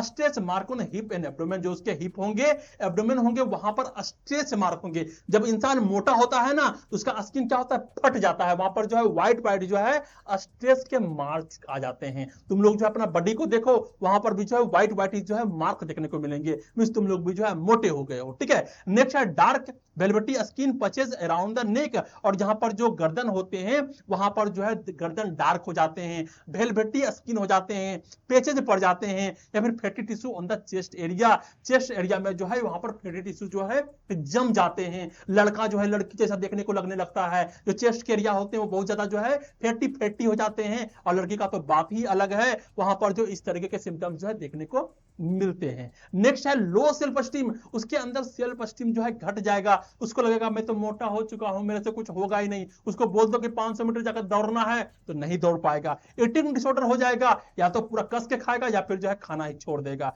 नेक्स्ट है ब्रीदिंग प्रॉब्लम्स। यहां पर जो है थोड़ा सा भी कोई काम कर लो उसको ब्रीदिंग प्रॉब्लम्स हो जाते हैं। Shortness of breath during activity. काम करने में जो है उसका सांस जो है फूलना शुरू हो जाता है। स्लिप एपनिया यहां पर जो है जब वो सोता है वहां पर जो उसके सांस बंद होने शुरू हो जाते हैं। कॉन्स्टिपेशन होना शुरू हो जाएगा। जीआरडी एसिड रिफ्लेक्स होना शुरू हो जाते हैं। जब कोई चीज खाता है उसके बाद क्या होता है? अचानक से जो है वो मुंह से निकल जाता है। Early puberty in girls. और यहां पर जो गर्ल्स होते हैं वहां पर अर्ली प्यूबर्टी देखने को मिलता है। जिस एज में आना चाहिए उससे पहले ही जो है यहां पर प्यूबर्टी आने शुरू हो जाते हैं। ठीक है। तो ऐसे भी तुम लोग लड़कियां देखे होंगे जो कि कम एज के होंगे, लेकिन उसका ब्रेस्ट का इनलार्जमेंट ज्यादा हो जाता है, बॉडी पूरे तरीके से फैल जाते हैं, इसमें ओबेसिटी आ जाते हैं। तो यहाँ पर बहुत सारे चीज जो है यहाँ पे वर्क कर रहे होते हैं, चाहे वो हार्मोन हो, चाहे वो जो है ओबेसिटी के अलग अलग फैक्टर्स हो, ये सारे फैक्टर जो है एक साथ काम कर रहे होते हैं। तो वो लड़का हो या फिर लड़की हो, जहां पर जो है तुमको ये सारे सिम्टम जो है देखने को मिल जाएंगे। ठीक है। नेक्स्ट यहां पर देखने को मिल रहा है डिलेड प्यूबर्टी इन बॉयज, जो कि जो है बॉयज में भी देखने को मिल रहा है। एंड नेक्स्ट है flat fit hip dislocation issue. और यहां पर क्या होता है? जो फिट होता है वो फ्लैट हो जाता है, और जो है हिप का डिसलोकेशन होने के इशू भी रहते हैं। अगर बच्चे बहुत ज्यादा मोटा हो गया है, भारी हो गया है, गेंडा बन गया है, क्या होगा? उसका जो है हिप जो है डिसलोकेट हो जाएंगे। उसके जो है हिप के जो बोन होंगे वो वहां से खसक जाएंगे। ठीक है, तो ये साइंस एंड सिम्टम्स है जो कि हमें देखने को मिलते हैं पीडियाट्रिक ओबेसिटी में। नेक्स्ट हम लोग बात करने वाले हैं वो है हेल्थ इंप्लीकेशन। अब यहां पर जो कौन कौन से कॉम्प्लिकेशन देखने को मिलेंगे, यहां पे कहा जा रहा है कि अगर ये ओबेसिटी जो है सीरियस हेल्थ प्रॉब्लम्स बन जाते हैं तो यहां पर कारण बन सकते हैं टाइप 2 डायबिटीज का, हाई ब्लड प्रेशर का, हाई कोलेस्ट्रॉल का, हार्ट डिजीज का, फैटी लिवर डिजीज का, ज्वाइंट पेन का, इमोशनल इश्यू जैसे हो गया बुलिंग, लोग उसको चिढ़ाएंगे मोटू मोटू मोटू करेंगे, बुलिंग करेंगे, डिप्रेशन में चला जाएगा बच्चा, एंजाइटी में चला जाएगा बच्चा। तो ये इमोशनल इश्यू भी जो है देखने को मिलते हैं। हाँ, मैं बोल रहा हूं इस तरीके से, लेकिन हाँ ये फैक्टर्स है जो कि काम करते हैं और बच्चे जो है इमोशनल इश्यू में चले जाते हैं, बच्चे डिसऑर्डर में चले जाते हैं। ओके, अब यहां पे कहा जा रहा है कि 2 in 3 obese children remain obese as adult as risk for adult lifestyle diseases. क्या कहा जा रहा है कि जो बच्चे जो है बचपन में ही ओबेसिटी के शिकार हो जाते हैं, उनमें से 3 में से 2 बच्चे जो है वो एडल्ट होते हैं तब भी जो है मोटे ही रह जाते हैं। यहाँ पे क्या कहा जा रहा है, risk for adult lifestyle diseases. यहाँ पर जो है एडल्ट में भी जो है लाइफस्टाइल डिजीज होने के चांस जो है बढ़ जाता है, रिस्क जो है ज्यादा हो जाता है। In India is projected to become a diabetic capital of the world. India को क्या कहा जाता है, इंडिया को बोला जाता है diabetes capital of the world. यहां पर जो है सबसे ज्यादा डायबिटीज के लोग जो है देखने को मिलते हैं। ठीक है, अब हम लोग नेक्स्ट चलते हैं, यहां पर हम लोग को देखने को मिल रहा है मैनेजमेंट एंड प्रिवेंशन। हम लोग जो है इसको मैनेजमेंट किस तरीके से करेंगे, बचाव किस तरीके से करेंगे। तो WHO call childhood obesity as a serious public health challenges. जो WHO है उन्होंने जो है चाइल्डहुड ओबेसिटी को एक सीरियस पब्लिक हेल्थ चैलेंजेस के रूप में जो है लिया है।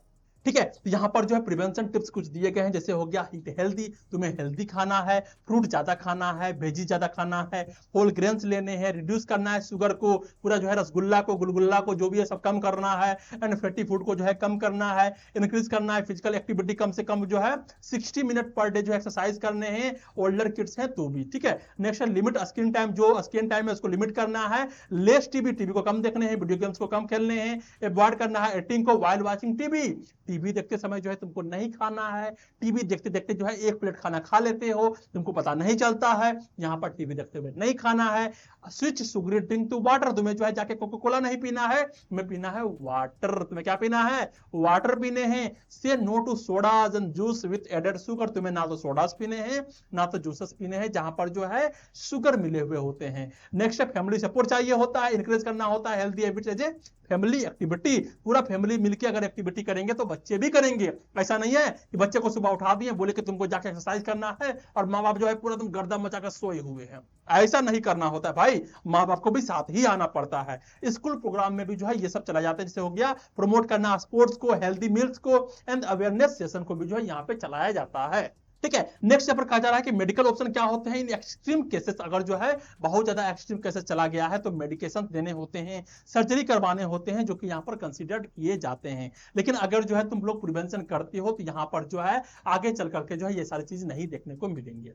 ठीक है, नेक्स्ट हम लोग चलते हैं, यहाँ पर हम लोग को देखने को मिल रहा है रोल ऑफ नर्स। अब जो है रोल ऑफ नर्स क्या होता है, आखिर हम लोग जो नर्सिंग कर रहे हैं हमारा रोल क्या होगा, हम लोग का भी तो कुछ रोल होना चाहिए ना।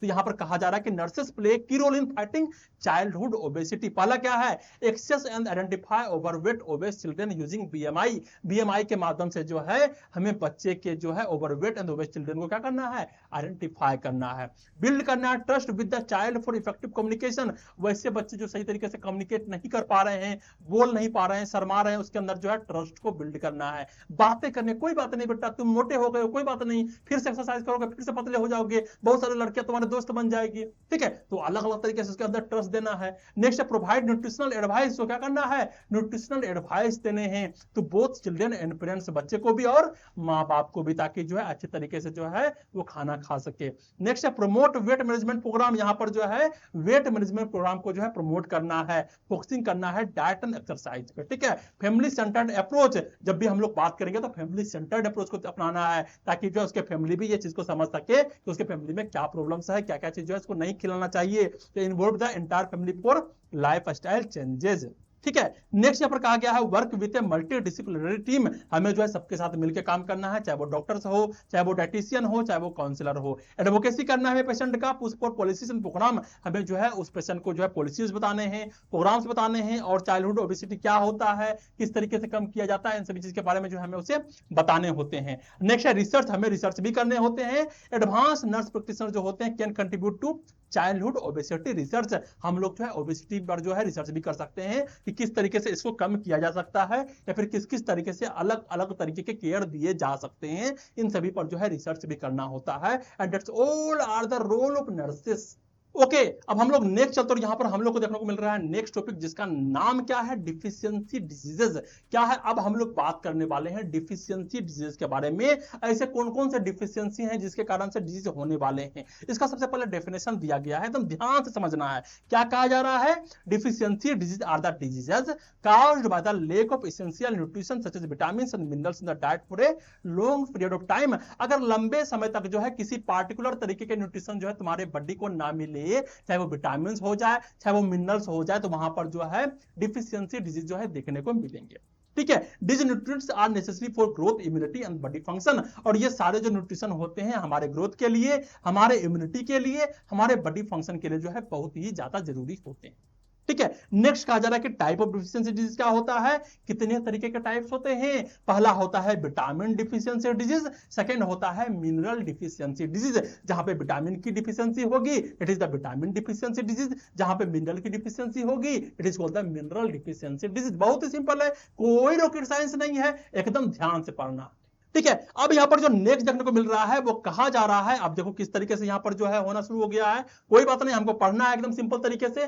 पहला कहा जा रहा है विटामिन डिफिशियंसी डिजीज के बारे में। तो यहां पर कहा जा रहा है कि vitamin is equal to macronutrients. Vitamin क्या है, वैसे macronutrients that's our body can not make it enough quantity, वैसे मैक्रोन्यूट्रिएंट्स जिसको हमारा बॉडी जो है उतना ज्यादा मात्रा में नहीं बना पाता है, उतने अच्छे तरीके से नहीं बना पाते हैं। So we need them from the external source like food. तो हमें क्या चाहिए होता है, हमें एक्सटर्नल सोर्स से जो है वो सारी चीज जो है चाहिए होते हैं। हमें फूड में जो है ये सारे चीज चाहिए होते हैं, कहां से, बाहर से, क्योंकि हमारा बॉडी जो है इसका फॉर्मेशन नहीं कर रहा है। If the intake is low, लेकिन जो है तुम्हारे बॉडी को चाहिए, तुम्हारा बॉडी अब नहीं ले रहा है, तो क्या होगा, विटामिन डिफिशियंसी डिजीज जो है डेवलप हो जाएंगे।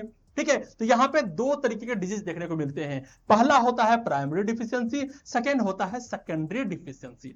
ओके, तो प्राइमरी डिफिशियंसी क्या होता है, when intake of vitamin is below RDA. RDA का मतलब क्या होता है, तो आरडीए का मतलब होता है रिकमेंडेड डाइटरी अलाउंसेस। ठीक है, यहां पे कहा जा रहा है कि अगर जो है तुम विटामिन आरडीए से कम ले रहे हो, रिकमेंडेड डाइटरी अलाउंसेस से कम ले रहे हो, तो यहां पर जो है तुम्हें प्राइमरी डिफिशियंसी देखने को मिलेंगे। जैसे एग्जांपल हो गया not eating enough fruits and vegetables. अगर जो है तुम अच्छे तरीके से फ्रूट्स नहीं ले रहे हो, अच्छे तरीके से वेजिटेबल्स नहीं ले रहे हो, तो वहां पर जो है तुमको ये सारी चीजें देखने को मिलेंगे।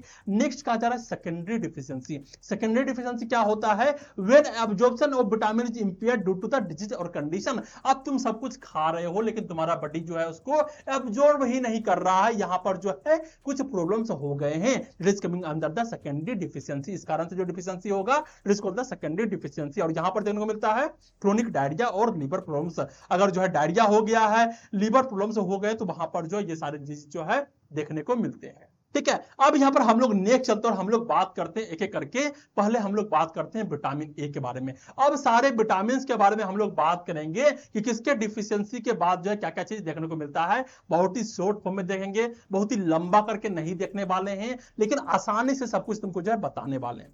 ठीक है, यहां पे कुछ समझाना नहीं है, सिर्फ जो है डाटा को रखना है, कुछ कुछ जो है तो मैं तुमको बता दूंगा। ठीक है, अब यहां पे इसका फंक्शन क्या होता है, विटामिन ए का फंक्शन क्या होता है जी, विटामिन ए का फंक्शन होता है विजन, देखने में हमें हेल्प करते हैं, ग्रोथ में हेल्प करता है, इम्यूनिटी में हेल्प करता है, हेल्थी स्किन एंड म्यूकोसा के लिए इंपॉर्टेंट होते हैं। काउसेस क्या होते हैं, पुअर डाइट राइस बेस्ड। अगर जो है बहुत ही ज्यादा पुअर डाइट ले रहा है, अगर जो है सिर्फ चावल ही खा रहा है, माल एब्जॉर्प्शन हो रहा है, इसी तरीके से जो है एब्जॉर्प्शन नहीं हो रहे हैं, लीवर डिसऑर्डर्स हैं या फिर जो है पीएम है, तो यहाँ पर विटामिन ए डिफिशियंसी हो जाएंगे। डिफिशियंसी के साइन क्या होते हैं, नाइट ब्लाइंडनेस, रतौंधी हो जाता है, रात में दिखाई नहीं देता है, जीरोप्थेल्मिया हो जाएगा, बायटोट स्पॉट हो जाएगा।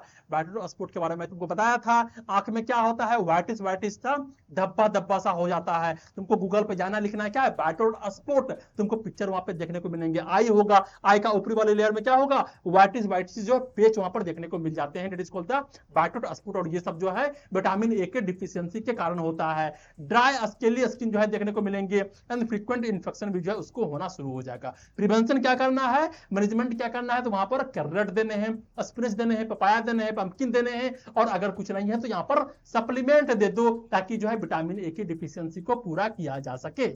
ओके, अब नेक्स्ट जो यहाँ पर विटामिन देखने को मिल रहा है उसका नाम है विटामिन डी। क्या है इसका नाम? विटामिन डी भाई, ये मिलता है हमको सूरज देवता से। ठीक है, यहाँ पे कहा जा रहा है कि इसका फंक्शन क्या होता है, इसका फंक्शन होता है बोन एंड टीथ के हेल्थ को बरकरार रखना एंड कैल्शियम के एब्जॉर्प्शन को जो है सही तरीके से बना के रखना। कॉजेस क्या होता है? अगर लेक ऑफ सनलाइट है, एजिंग हो रहा है, माल एब्जॉर्प्शन हो रहा है, या फिर रेनल हेपेटिक इश्यू है, अगर जो है कोई इंसान जो है ज्यादा देर तक जो है धूप में नहीं जाता है तो विटामिन डी का डिफिशियंसी हो जाएगा। एजिंग हो रहा है, बूढ़ा हो रहा है, तो भी यहाँ पे प्रॉब्लम्स होंगे। माल एब्जॉर्प्शन होते हैं, मीन जो है तुम्हारे बॉडी में जो है सही तरीके से एब्जॉर्प्शन नहीं हो पा रहा है, रेनाल या फिर हेपेटिक इश्यू है, तो यहाँ पे प्रॉब्लम्स देखने को मिल सकते हैं। अब यहाँ पर एक चीज मैं तुमको बताना चाहता हूं कि जो लेक ऑफ सनलाइट है ये क्यों कहा जा रहा है? आखिर क्या हमको जो विटामिन डी है हमें सूर्य देवता से प्राप्त होते हैं? नहीं, हमें सन से प्राप्त नहीं होता है। जब हम लोग जो है सूर्य के किरण के पास जाते हैं तो हमारा बॉडी में जो है रिएक्शन होता है और हमारे स्किन जो है विटामिन डी का फॉर्मेशन करते हैं, और जो सनलाइट होता है वो एक कैटलिस्ट का काम करता है। ठीक है, नेक्स्ट है डिफिशियंसी साइन की बात करते हैं। यहाँ पर रिकेट्स देखने को मिलेंगे जो कि चिल्ड्रन में होते हैं, ओस्टियोमेलेकिया देखने को मिलेंगे जो कि एडल्ट्स में देखने को मिलते हैं। प्रिवेंशन क्या होता है? सनलाइट में जाओ, विटामिन डी का कैप्सूल ले लो, कैल्शियम फॉस्फेट सप्लीमेंट जो है तुम लोग ले सकते हो। इससे क्या होगा? विटामिन डी की डिफिशियंसी जो है कम हो जाएगी। ठीक है, अब हम लोग नेक्स्ट चलते हैं। यहाँ पर हम लोग को देखने को मिल रहा है विटामिन के। विटामिन क्या होता है? विटामिन के जो है ब्लड क्लोटिंग के लिए बहुत ज्यादा इंपॉर्टेंट होते हैं, और अगर जो है यहाँ पे ब्लड क्लोटिंग नहीं हो रहा है तो कॉजेस क्या है इसका? लो इंटेक तुम लोग जो है विटामिन के कम ले रहे हो, माल एब्जॉर्प्शन है तुम्हारा बॉडी में जो है एब्जॉर्प्शन सही तरीके से नहीं हो रहा है, लिवर डिजीज हो गए हैं, या फिर जो है बैक्टीरिया जो है गट के बहुत ही ज्यादा कम हो गए हैं। तो हमारे गट के जो बैक्टीरिया होते हैं उसका भी बहुत बड़ा इंपॉर्टेंस होता है हमारे बॉडी में। डिफिशियंसी साइन क्या देखने को मिलेंगे? Excessive bleeding. अगर जो कहीं कट गया है तो जो ब्लड निकलेगा वो निकलते ही रहेगा, क्योंकि तुम्हारे बॉडी में जो है विटामिन के की डिफिशियंसी हो गई है। प्रिवेंशन एंड मैनेजमेंट की बात करते हैं तो योगर्ट है, लीफी वेजिटेबल्स है, सप्लीमेंट एंड इंजेक्शन भी जो है ले सकता है। ठीक है, एक चीज और है यहाँ पर, जब भी जो है बच्चे जन्म लेते हैं उसको विटामिन के का जो है इंजेक्शन दिया जाता है। क्यों दिया जाता है? क्योंकि जो है जो माँ के दूध होते हैं वहां पर विटामिन के जो है नहीं पाया जाता है, इसलिए जो है वहां पर बच्चे को विटामिन के इंजेक्शन दिए जाते हैं। ओके, अब यहाँ पर जो नेक्स्ट विटामिन देखने को मिल रहा है जिसका नाम है विटामिन बी1, जिसको बोला जाता है थायमिन। बहुत इंपॉर्टेंट होता है हमारे नर्वस सिस्टम के लिए, हमारे हार्ट के हेल्थ के लिए। ठीक है, कॉजेस क्या होता है? Polished rice diet. अगर जो है हम लोग जो है जो भी राइस खाते हैं वो पॉलिश्ड राइस खाते हैं, उसके ऊपर वाला हिस्सा को हटा दिया जाता है। बहुत ज्यादा अल्कोहलिज्म कर रहा है इंसान, बहुत ज्यादा जो है क्या कर रहा है? अल्कोहल को ले रहा है, डायरिया है उसके अंदर, या फिर जो है इंक्रीज डिमांड प्रेगनेंसी में जो है बहुत ज्यादा डिमांड होता है विटामिन बी1 का। ठीक है, डिफिशियंसी के कौन कौन से साइन होंगे? उसके अंदर जो है वेट बेरी देखने को मिलेंगे, ड्राई बेरी देखने को मिलेंगे, एंड वर्निके-कोर्साकॉफ सिंड्रोम जो है देखने को मिलता है। ओके, तो बेरी में क्या होता है? बेरी में जो है अलग अलग तरीके के सिम्टम्स देखने को मिल सकते हैं। हार्ट फेलियर होता है, इडेमा होता है, पूरा बॉडी फूल जाता है, वहां पे पैरालिसिस वाले सिम्टम भी जो है देखने को मिल सकते हैं। तो अलग अलग नर्व के प्रॉब्लम के कारण जो है यहाँ पर बेरी देखने को मिलते हैं। और यहाँ पर भी दो तरीके के होते हैं, wet berry and dry berry. Wet berry में जो है हार्ट फेलियर के सिम्टम बढ़ जाते हैं, इडेमा के सिम्टम जो है बढ़ जाते हैं। ड्राई बेरी में जो है नर्व डैमेज होते हैं, पैरालिसिस के सिम्टम जो है देखने को मिलते हैं। एक होता है वर्निके-कोर्साकॉफ सिंड्रोम, जहां पर जो है इंसान के अंदर जो है कंफ्यूजन एंड मेमोरी लॉस देखने को मिलते हैं, that is called the Wernicke-Korsakoff syndrome. ठीक है, मैनेजमेंट क्या होता है? थायमिन सप्लीमेंट, विटामिन बी1 देना है, एंड अवॉइड करवाना है अल्कोहल से। जो ज्यादा अल्कोहल लेगा उसको बॉडी में जो है विटामिन बी1 की डिफिशियंसी होगी ही होगी। ठीक है, अब नेक्स्ट यहाँ पर जो देखने को मिल रहा है उसका नाम है विटामिन बी2, जिसको बोलते हैं हम लोग राइबोफ्लेविन। यहाँ पर इसका फंक्शन होता है मेटाबॉलिज्म को सही रखने में, and healthy skin and I के लिए बहुत ही ज्यादा इंपॉर्टेंट होता है। कौन? Vitamin बी2 riboflavin. यहाँ पर जो डिफिशियंसी होंगे उसके साइन होगा एंगुलर स्टोमेटाइटिस। क्या होता है? जो ये लिप्स होते हैं ना उसके ये दोनों तरफ जब चिलाइटिस की तरफ फट जाते हैं, ठीक है, ये इस तरीके से फट जाएंगे, इसलिए लगेगा कि चीर दिया जाएगा इसके, तो that is called the angular stomatitis. और यहां पर जो चिलोसिस जो होते हैं वो भी सेम होते हैं, क्रैकेड माउथ कॉर्नर, जो माउथ के कॉर्नर होते हैं वहां पर जो पूरा फट जाते हैं। लेकिन जो एंगुलर स्टोमेटाइटिस होता है वहां पर ये पूरा इस तरीके से लाल हो जाएंगे। ठीक है, लेकिन जो चिलाइसिस होगा वहां पर जो पूरा फट जाएगा, इस तरीके से सिरा जाएगा। नेक्स्ट यहाँ पर होता है फोटोफोबिया, उसको जो है दिन में भी जो है डर लगेगा। नेक्स्ट है इन्फ्लाम्ड आईलिड्स, उसके जो आईलिड्स होते हैं वो इन्फ्लामेशन हो जाते हैं। प्रिवेंशन क्या होता है? मिल्क देना है, फोर्टिफाइड सीरियल्स उसको देने हैं, ताकि जो उसको सही तरीके से जो है विटामिन बी2 मिल सके। नेक्स्ट यहाँ पर जो देखने को मिल रहा है उसका नाम है विटामिन बी3, इसको बोलते हैं हम लोग निएसिन। विटामिन बी3 के बारे में बात करते हैं तो उसका फंक्शन होता है metabolism and cell health. Cell के हेल्थ के लिए बहुत ज्यादा इंपॉर्टेंट होता है। डिफिशियंसी में 4D देखने को मिलता है। पेलेग्राम में जो साइन एंड सिम्टम्स होते हैं वो 4D होता है, इसको याद रखना है। पहला क्या होता है? डर्मेटाइटिस। सेकंड क्या होता है? डायरिया। थर्ड क्या होता है? डिमेंशिया। फोर्थ क्या होता है? डेथ। ठीक है, डर्मेटाइटिस का मतलब क्या होगा? स्किन के इंफेक्शन हो जाएंगे। डायरिया होगा, लूज मोशन होने शुरू हो जाएंगे। डिमेंशिया का मतलब होता है लोग भूलने शुरू कर जाते हैं। और डेथ का मतलब होता है अगर जो है इसको ठीक नहीं किया गया तो इंसान जो है स्वर्ग सुधार जाएंगे। कहां चले जाएंगे? वो स्वर्ग में चले जाएंगे या फिर जो है 72 हूरों के पास चले जाएंगे। ठीक है, नेक्स्ट यहां पर कहा जा रहा है प्रिवेंशन की जब बात करते हैं, निएसिन रिच डाइट जो है लेना बहुत ज्यादा जरूरी है, सप्लीमेंट लेना बहुत ज्यादा जरूरी है। ठीक है, अब यहां पर जो नेक्स्ट आता है वो है विटामिन B5 पेंटोथेनिक एसिड। अब इसका जो फंक्शन होता है वो काम करता है एंटी स्ट्रेस की तरह। अगर स्ट्रेस है तो स्ट्रेस को रिमूव करने के काम करते हैं एंड मेटाबॉलिज्म को जो है यहां पर इंक्रीज किया जाता है। डिफिशियंसी क्या होता है? रेयर होता है, लेकिन जब होंगे तो यहां पर फैटिग देखने को मिलेंगे, नमनेस देखने को मिलेंगे, सूनापन देखने को मिलेगा बॉडी में, लो बीपी हो जाएगा एंड कॉन्स्टिपेशन होने शुरू हो जाएंगे। प्रिवेंशन क्या है? मिल्क दो, चीज दो, फोर्टिफाइड फूड्स दो। ठीक है, नेक्स्ट यहां पर हम लोग बात करते हैं विटामिन B6 पाइरोक्सिन के बारे में। इसका फंक्शन क्या होता है? Nervous system and mental health को जो है अच्छे तरीके से बना के रखना। डिफिशियंसी डिजीज क्या होता है? Neuropathy and insomnia. Deficiency sign, तो यहां पर न्यूरोपैथी देखने को मिलेंगे, इंसोम्निया, इंसान को नींद नहीं आएगा, अच्छे तरीके से सो नहीं पाता है। प्रिवेंशन क्या है? पाइरोक्सिन सप्लीमेंट जो है यहां पर दिए जाते हैं, विटामिन B6 के जो है यहां पर सप्लीमेंट दिए जाते हैं। बहुत सिंपल सा है, कोई ज्यादा चीज नहीं है, इसको जो है थोड़ा याद रखना है, बस तुमको जो जाकर के जो है एग्जाम में जाकर लिख देना है। नेक्स्ट यहां पर जो देखने को मिल रहा है वो है विटामिन B9 फोलेट, और इसका फंक्शन होता है आरबीसी फॉर्मेशन में, डीएनए सिंथेसिस में, फेटल ब्रेन स्पाइन में। ठीक है, जो फेटल ब्रेन स्पाइन होते हैं वहां पर डीएनए के सिंथेसिस करवाते हैं, और यहां पर जो स्पाइन के फॉर्मेशन में भी जो है इसका जो है बहुत बड़ा योगदान होता है। डिफिशियंसी साइन क्या होते हैं? Megaloblastic anaemia. मेगेलोब्लास्टिक एनीमिया में क्या होता है? जो बेबी होता है, जो बच्चा होता है या फिर जो बड़ा होता है, उसके अंदर जो है आरबीसी का फॉर्मेशन बहुत ज्यादा हो जाता है।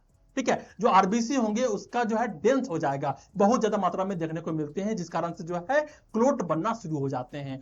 फैटी, ग्लोसाइटिस, डिप्रेशन, ये सारे जो है देखने को मिलते हैं। ग्लोसाइटिस में क्या होता है? जिसका जो जीभ होगा ना वहां पर वाइटिस जो है चकत्ता जैसा फैल जाएगा। नेक्स्ट है neural tube defect in foetus. जो फिटस होते हैं वहां पर जो है न्यूरल ट्यूब डिफेक्ट देखने को मिलते हैं। अगर तुमको कोई चीज समझ में नहीं आ रहा है या फिर पिक्चर देखना है, जैसे हो गया ग्लोसाइटिस, ग्लोसाइटिस क्या करना है? जाके गूगल पर टाइप करो ग्लोसाइटिस कैसा होता है, वहां पर तुमको देखने को मिलेंगे जो जीभ होंगे उसके बीच में जो है व्हाइट सा पेज जैसा राउंड देखने को मिलेंगे। मेगलोब्लास्टिक एनीमिया क्या होता है? ओके, अब यहां पर जो नेक्स्ट देखने को मिल रहा है उसका नाम क्या है? उसका नाम है विटामिन B12, जिसको हम लोग बोलते हैं कोबालमिन, और यहां पर इसका फंक्शन होता है एनर्जी को बरकरार रखना, नर्व हेल्थ को हेल्दी रखना, और यहां पर आरबीसी के फॉर्मेशन के लिए बहुत ही ज्यादा आवश्यक होते हैं। डिफिशियंसी का साइन क्या है? मेगलोब्लास्टिक एनीमिया इसका डिफिशियंसी साइन है। वीकनेस, मेमोरी इशू, ये सभी जो है इसके साइन है। प्रिवेंशन क्या है? मिल्क लो, चीज लो, एग लो, फोर्टिफाइड फूड्स लो, ये सारे जो है बहुत ही ज्यादा इंपॉर्टेंट होते हैं। ठीक है, किसके लिए? विटामिन B12 के लिए। अब नेक्स्ट जो यहां पर देखने को मिलता है वो है विटामिन C, जिसको बोलते हैं एस्कॉर्बिक एसिड, बहुत ही ज्यादा इंपॉर्टेंट है तुम्हारे स्किन के लिए, तुम्हारे स्किन को शाइनी बनाने के लिए, तुम्हारे हेयर को शाइनी बनाने के लिए। फंक्शन क्या होता है? कोलेजन के फॉर्मेशन में इसका फंक्शन होता है, वुंड हीलिंग में, इम्यूनिटी में, आयरन एब्जॉर्प्शन में भी जो है इसका बहुत बड़ा योगदान होता है। डिफिशियंसी साइन क्या है? इंसान के अंदर अस्कर्बी हो जाएंगे, ब्लीडिंग गम, उसके जो गम से जो है ब्लड जो है आने शुरू हो जाएंगे, पुअर हीलिंग हो जाएगा, मींस अगर कोई घाव घोष हो गया है तो जल्दी भरेगा नहीं, एनीमिया हो जाएगा, इडेमा हो जाएगा, ये सारे प्रॉब्लम्स जो है देखने को मिलते हैं। प्रिवेंशन एंड मैनेजमेंट क्या है? सिट्रस फ्रूट को खाना है, एकदम नींबू निचोड़ के खाना है। ठीक है, गुआवा खाना है, आंवला खाना है, या फिर जो है तुम सप्लीमेंट भी ले सकते हो। ओके, तो विटामिन C बहुत ही ज्यादा आवश्यक है, खास करके सभी लोगों के लिए। लेकिन जो लड़की लोग होता है, अगर तुमको तुम्हारे स्किन को हेल्दी बनाना है, शाइनी बनाना है, कहते हैं ना विटामिन C का फेस वॉश है, विटामिन C का क्या क्या चीजें आते हैं वो सभी जो है लेते हैं, उससे अच्छा है कि तुमको हर एक दिन जो है तरह नींबू खाना है। ठीक है, सिट्रस फ्रूट जो है तुमको लेने हैं। नेक्स्ट यहाँ पर जो देखने को मिल रहा है वो है नेक्स्ट टॉपिक, जिसका नाम है क्या? Mineral deficiency disease. अभी तक जो है हम लोगों ने देखा किसके बारे में? विटामिन की डिफिशियंसी के बारे में। अब हम लोग बात करते हैं हैं मिनरल्स की डिफिशियंसी के बारे में। मिनरल्स क्या है? मिनरल्स होता है इनऑर्गेनिक माइक्रोन्यूट्रिएंट्स, 16 एसेंशियल होते हैं needed for the tissue building and body regulation. Okay, इन सभी के बारे में मैं तुमको डिटेल से पढ़ा चुका हूं इसी वन शॉट सीरीज में। डिफिशियंसी अगर होता है ड्यू टू पुअर इंटेक, अगर जो है तुम सही तरीके से इंटेक नहीं लेते हो, डिमांड को पूरा नहीं करते हो, या फिर बहुत ज्यादा डिमांड होता है प्रेगनेंसी में, ग्रोथ में, तो ब्लड लॉस हो जाता है या फिर जो है माल एब्जॉर्प्शन हो जाता है। ठीक है, क्या कहा जा रहा है कि अगर जो है तुम सही तरीके से नहीं ले रहे हो तो वहां पर डिफिशियंसी देखने को मिलेंगे। अगर जो प्रेगनेंसी में है, ग्रोथ पीरियड में है, तो वहां पर जो इसका इंक्रीज डिमांड हो जाता है। अगर जो है ब्लड बहुत ज्यादा लॉस कर गया है या फिर जो है अच्छे तरीके से तुम्हारा बॉडी जो है एब्जॉर्प्शन नहीं कर पा रहा है, तो यहां पर जो है मिनरल डिफिशियंसी डिजीज जो है देखने को मिलते हैं। ठीक है, अब यहां पर जो हम लोग को नेक्स्ट देखने को मिल रहा है वो है, एक एक करके हम लोग सबको देखने वाले हैं, 3 से 4 हम लोग देखेंगे मेनली रूप से। पहला है आयोडीन, बहुत ही ज्यादा इंपॉर्टेंट होता है, इसको थोड़ा समझो। यहां पे कहा जा रहा है कि इसका जो फंक्शन होता है needed for the thyroid hormone, thyroid hormone को रेगुलेट करने के लिए जो है आयोडीन का बहुत बड़ा योगदान होता है। थायराइड हार्मोन में T3 आते हैं, T4 आते हैं, और ये सभी जो है यहां पर मेटाबॉलिज्म करवाते हैं। ठीक है, तो आयोडीन जो है यहां पर थायराइड हार्मोन के मेटाबॉलिज्म के लिए बहुत ज्यादा इंपॉर्टेंट होता है। अगर यहां पर नहीं से अच्छे तरीके से होगा तो हाइपोथायराइडिज्म देखने को मिलेंगे। नेक्स्ट है कॉजेस की जब बात करते हैं, डाइट पुअर इन आयोडीन, ऐसे इंसान जो कि आयोडीन कम ले रहा है, माउंटेनियस एरिया में रहता है, फार फ्रॉम द सी, लेकिन अब ऐसा कोई चीज नहीं है, अब हर जगह जो है नमक जो है मिल जाता है, उसमें जो है आयोडीन देखने को मिलते हैं। ठीक है, पहले होता था कि जो कि माउंटेनियस एरिया में रहते थे, जहां पर समुद्र नहीं होता था, तो वहां पर जो क्या होते थे, नमक सही तरीके से नहीं पहुंच पाते थे, या फिर वहां पर जो है हमें जो है आयोडीन देखने को नहीं मिलता था। डिफिशियंसी साइन क्या होता है, ग्वाटर हो जाते हैं, घेगा रोग हो जाते हैं, बड़े बड़े घेगा हो जाएंगे उसके। ठीक है, वहां पर स्वेलिंग ऑफ थायराइड, थायराइड जो है वहां पर स्वेल कर जाते हैं। हाइपोथायराइडिज्म सिम्टम देखने को मिलेंगे। प्रेग्नेंट वुमेन में जो है मिसकैरेज हो जाएंगे, स्टिल बर्थ तक जो है चांस रहता है ये मिसकैरेज होने का। नेक्स्ट है इन्फेंट की जब बात करते हैं तो क्रिटिनिज्म, यहां पर जो ग्रोथ जो है स्टंटेड हो जाते हैं, बच्चे जो है नाटे रह जाएंगे, एंड इंटेलेक्चुअल डिसेबिलिटी भी देखने को मिलते हैं, जो बच्चे का जो बौद्धिक विकास होता है वो सही तरीके से नहीं हो पाता। ओके, अब यहां पर प्रिवेंशन एंड मैनेजमेंट क्या करना है, तो पहला है आयोडाइज साल्ट देने हैं। नेक्स्ट है प्रीनेटल आयोडीन सप्लीमेंट वहां पर देने हैं। ठीक है, जब भी जो है नमक खाए, क्या खाएं, आयोडीन युक्त नमक खाएं, ऐसा बोला जाता है ना, ये सारे जो है तुमको अच्छे तरीके से करने हैं। नेक्स्ट यहां पर जो देखने को मिल रहा है वो है आयरन, बहुत ही ज्यादा इंपॉर्टेंट है, बहुत ज्यादा इंपॉर्टेंट है, और खासकर लड़कियों के लिए बहुत ही ज्यादा इंपॉर्टेंट है। फंक्शन क्या होता है, हेमोग्लोबिन के फॉर्मेशन के लिए, जो कि O2 का ट्रांसपोर्ट करवाता है। ब्रेन के फंक्शन के लिए, इम्यूनिटी के लिए बहुत ही ज्यादा इंपॉर्टेंट होता है। कॉजेस क्या है, अगर इंसान पुअर डाइट ले रहा है, क्रोनिक ब्लीडिंग है, उसको प्रेगनेंसी में है मदर, तो उसको जो है आयरन के टेबलेट दिए जाते हैं। हेवी पीरियड्स में है तो वहां पे ब्लड का लॉस होता है, तो ब्लड के फॉर्मेशन के लिए जो है आयरन की जरूरत होती है। माल एब्जॉर्प्शन है अगर उसके अंदर, तो भी उसको दिए जाएंगे सप्लीमेंट के तौर पे। डिफिशियंसी साइन क्या होगा, आयरन डिफिशियंसी, एनीमिया, लिथार्जी, कुछ भी करने का मन नहीं करेगा, पुअर कंसंट्रेशन हो जाएगा, फ्रीक्वेंट इन्फेक्शन उसके अंदर देखने को मिलेंगे। फिर आता है कोइलोनिकिया, यहाँ पर जो है स्पून, जो उसके नाखून होंगे ना वो स्पून तरीके के देखने को मिल जाएंगे। अगर तुमको फोटो देखना है तो जाके वहां पे सर्च करना है, क्या, कोइलोनिकिया। ठीक है, स्पून नेल्स होते हैं। नेक्स्ट है बिहेवियरल इशू इन चिल्ड्रन देखने को मिलते हैं। प्रिवेंशन एंड मैनेजमेंट की जब बात करते हैं, यहाँ पर आयरन रिच फूड देने, जैसे हो गया ग्रीन वेजिटेबल्स, लीवर, मीट, जगरी, इन सभी में जो है आयरन बहुत ज्यादा मात्रा में हमें देखने को मिलते हैं। Iron plus vitamin C supplement यहाँ पर देखने को मिलते हैं। टेट काउज ऑफ ब्लीडिंग जो है इसलिए जो है यहाँ पर दिए जाते हैं। ठीक है, तो आयरन जो है बहुत ज्यादा जरूरी होता है, इसके बारे में जानना बहुत ज्यादा जरूरी है, और खासकर प्रेग्नेंट महिलाओं को जो है आयरन बहुत ज्यादा जरूरी होता है। ऐसे भी खास करके जो है जो एक लड़की होती है उसको जो है कम से कम जो है एक आयरन का टेबलेट जो है कम से कम वीकली जो है एक लेना ही चाहिए। हर एक लड़की के बारे में मैं बोल रहा हूं कि हर एक को जो है कम से कम वीकली जो है एक टेबलेट जो है लेना ही लेना चाहिए आयरन का, और जो प्रेग्नेंट होती है उसको तो जो है हर दिन जो है लेना होता है। ठीक है, अब यहां पर जो नेक्स्ट देखने को मिल रहा है उसका नाम है कैल्शियम। ठीक है, कैल्शियम, इसका फंक्शन क्या होता है, बोन एंड टीथ के स्ट्रेंथ के लिए, उसको ताकत देने के लिए, मसल्स के कंट्रैक्शन के लिए, नर्व के सिग्नलिंग के लिए, एंड ब्लड के क्लोटिंग के लिए जो है कैल्शियम बहुत ही ज्यादा आवश्यक होता है। कॉजेस क्या होता है, अगर जो है हम लोग कैल्शियम को कम ले रहे हैं, विटामिन डी की डिफिशियंसी हो गई है, अगर विटामिन डी की डिफिशियंसी हो जाएगा तो यहां पर जो कैल्शियम का एब्जॉर्प्शन ही नहीं हो पाएगा। तो कैल्शियम जब भी दिया जाता है तो तुम लोग गौर करना कि वहां पर विटामिन डी भी साथ में दिए जाते हैं। ठीक है, पैराथायराइड इशू यहां पर देखने को मिल सकते हैं, किडनी लिवर प्रॉब्लम्स देखने को मिल सकते हैं, एजिंग में भी जो है ये सारे प्रॉब्लम्स जो है देखने को मिल सकते हैं। डिफिशियंसी साइन क्या है, यहाँ पे पहला होता है हाइपोकैल्सीमिया, अगर कैल्शियम की डिफिशियंसी हो रही है उसको बोलते हैं हाइपोकैल्सीमिया। ठीक है। तो यहाँ पे कहा जा रहा है पहला होता है नमनेस, टिंगलिंग। अगर तुम्हारे बॉडी में जो है नमनेस आ रहा है, तुम लोग थोड़ा बैठे नहीं, पूरा बॉडी में जो ऐसा लग रहा है कि नमनेस जैसा हो गया, सूना सूनापन सा लग रहा है, टिंगलिंग सेंसेशन आना शुरू हो जाता है, तुमको जो है यहाँ पर कैल्शियम का डिफिशियंसी हो गया है। मसल स्पाज्म देखने को मिल रहे हैं, क्रैम्प्स देखने को मिल रहे हैं, डिप्रेशन हो गया है, हेलुसिनेशन हो रहे हैं, वीक नेल है, फ्रेजाइल बोन है, ऑस्टियोपोरोसिस हो गए हैं। तो यहाँ पर जो है तुम्हें कैल्शियम लेना बहुत ज्यादा आवश्यक हो गया है बउआ। Next neonatal हाइपोकैल्सियमिया। अगर जो छोटे छोटे बच्चे हैं, नन्हे मुन्ने बच्चे हैं, नए नए बच्चे हैं, उसमें अगर हाइपोकैल्सियमिया आता है तो वैसे बच्चे में सीजर्स देखने को मिलते हैं, जिटेरिनेस देखने को मिलते हैं, बच्चा जो हमेशा थरथराते रहता है, पुअर फीडिंग देखने को मिलते हैं। नेक्स्ट है प्रिवेंशन मैनेजमेंट की जब बात करते हैं तो यहाँ पर क्या करना है, मिल्क लेने हैं, चीज लेने हैं, कर्ड लेने हैं, कैल्शियम कार्बोनेट के टेबलेट लेने हैं, सिट्रेट सप्लीमेंट लेने हैं, एडिक्वेट रूप में जो है विटामिन डी को लेना है, ताकि यहाँ पर कैल्शियम का एब्जॉर्प्शन जो है सही तरीके से हो पाए। ओके, तो हम लोगों ने पढ़ा कैल्शियम के बारे में। अब हम लोग नेक्स्ट चलते हैं और हम लोग बात करते हैं नेक्स्ट टॉपिक को। यहाँ पे हम लोग बात करेंगे role of nurses in prevention. अभी तक जो है हम लोगों ने विटामिन के बारे में देख लिया, अभी तक जो है हम लोगों ने मिनरल्स के बारे में बात कर लिया। अब हम लोग बात करते हैं प्रिवेंशन के बारे में, आखिर नर्सेस का रोल क्या होता है यहाँ पे। अब बात करते हैं कि करके पहला होता है educate patient about balance diet and supplement.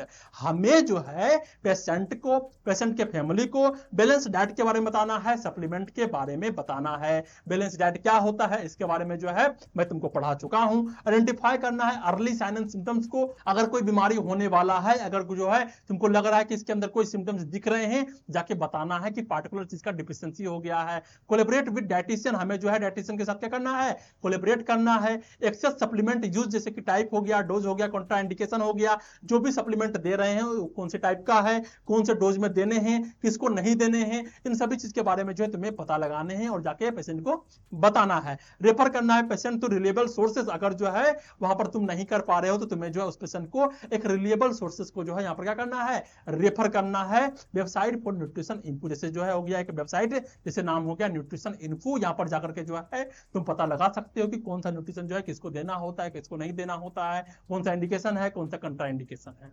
Okay, तो अभी तक जो है हम लोगों ने बहुत सारे चीजों के बारे में जो है पढ़ाई किया, समझा, जाना कि न्यूट्रिशनल डिफिशियंसी डिसऑर्डर्स क्या होता है, किस किस तरीके के होते हैं, मरासमस क्या होता है, क्वाशियोर्कर्स क्या होता है, ओबेसिटी जब बच्चे में हो जाते हैं तो क्या होते हैं, मिनरल्स की डिफिशियंसी होता है तो क्या होता है, विटामिन की डिफिशियंसी होता है तो क्या होता है। इन सभी के बारे में हम लोगों ने जाना, समझा और समझने का प्रयास किया। तो आज का लेक्चर कैसा लगा, कितना समझ में आया, कितना समझ में नहीं आया, कौन से कंफ्यूजन रह गए हैं, वो नीचे कमेंट करना, और कमेंट जरूर करना है, क्योंकि इसी से मुझे मोटिवेशन मिलता है।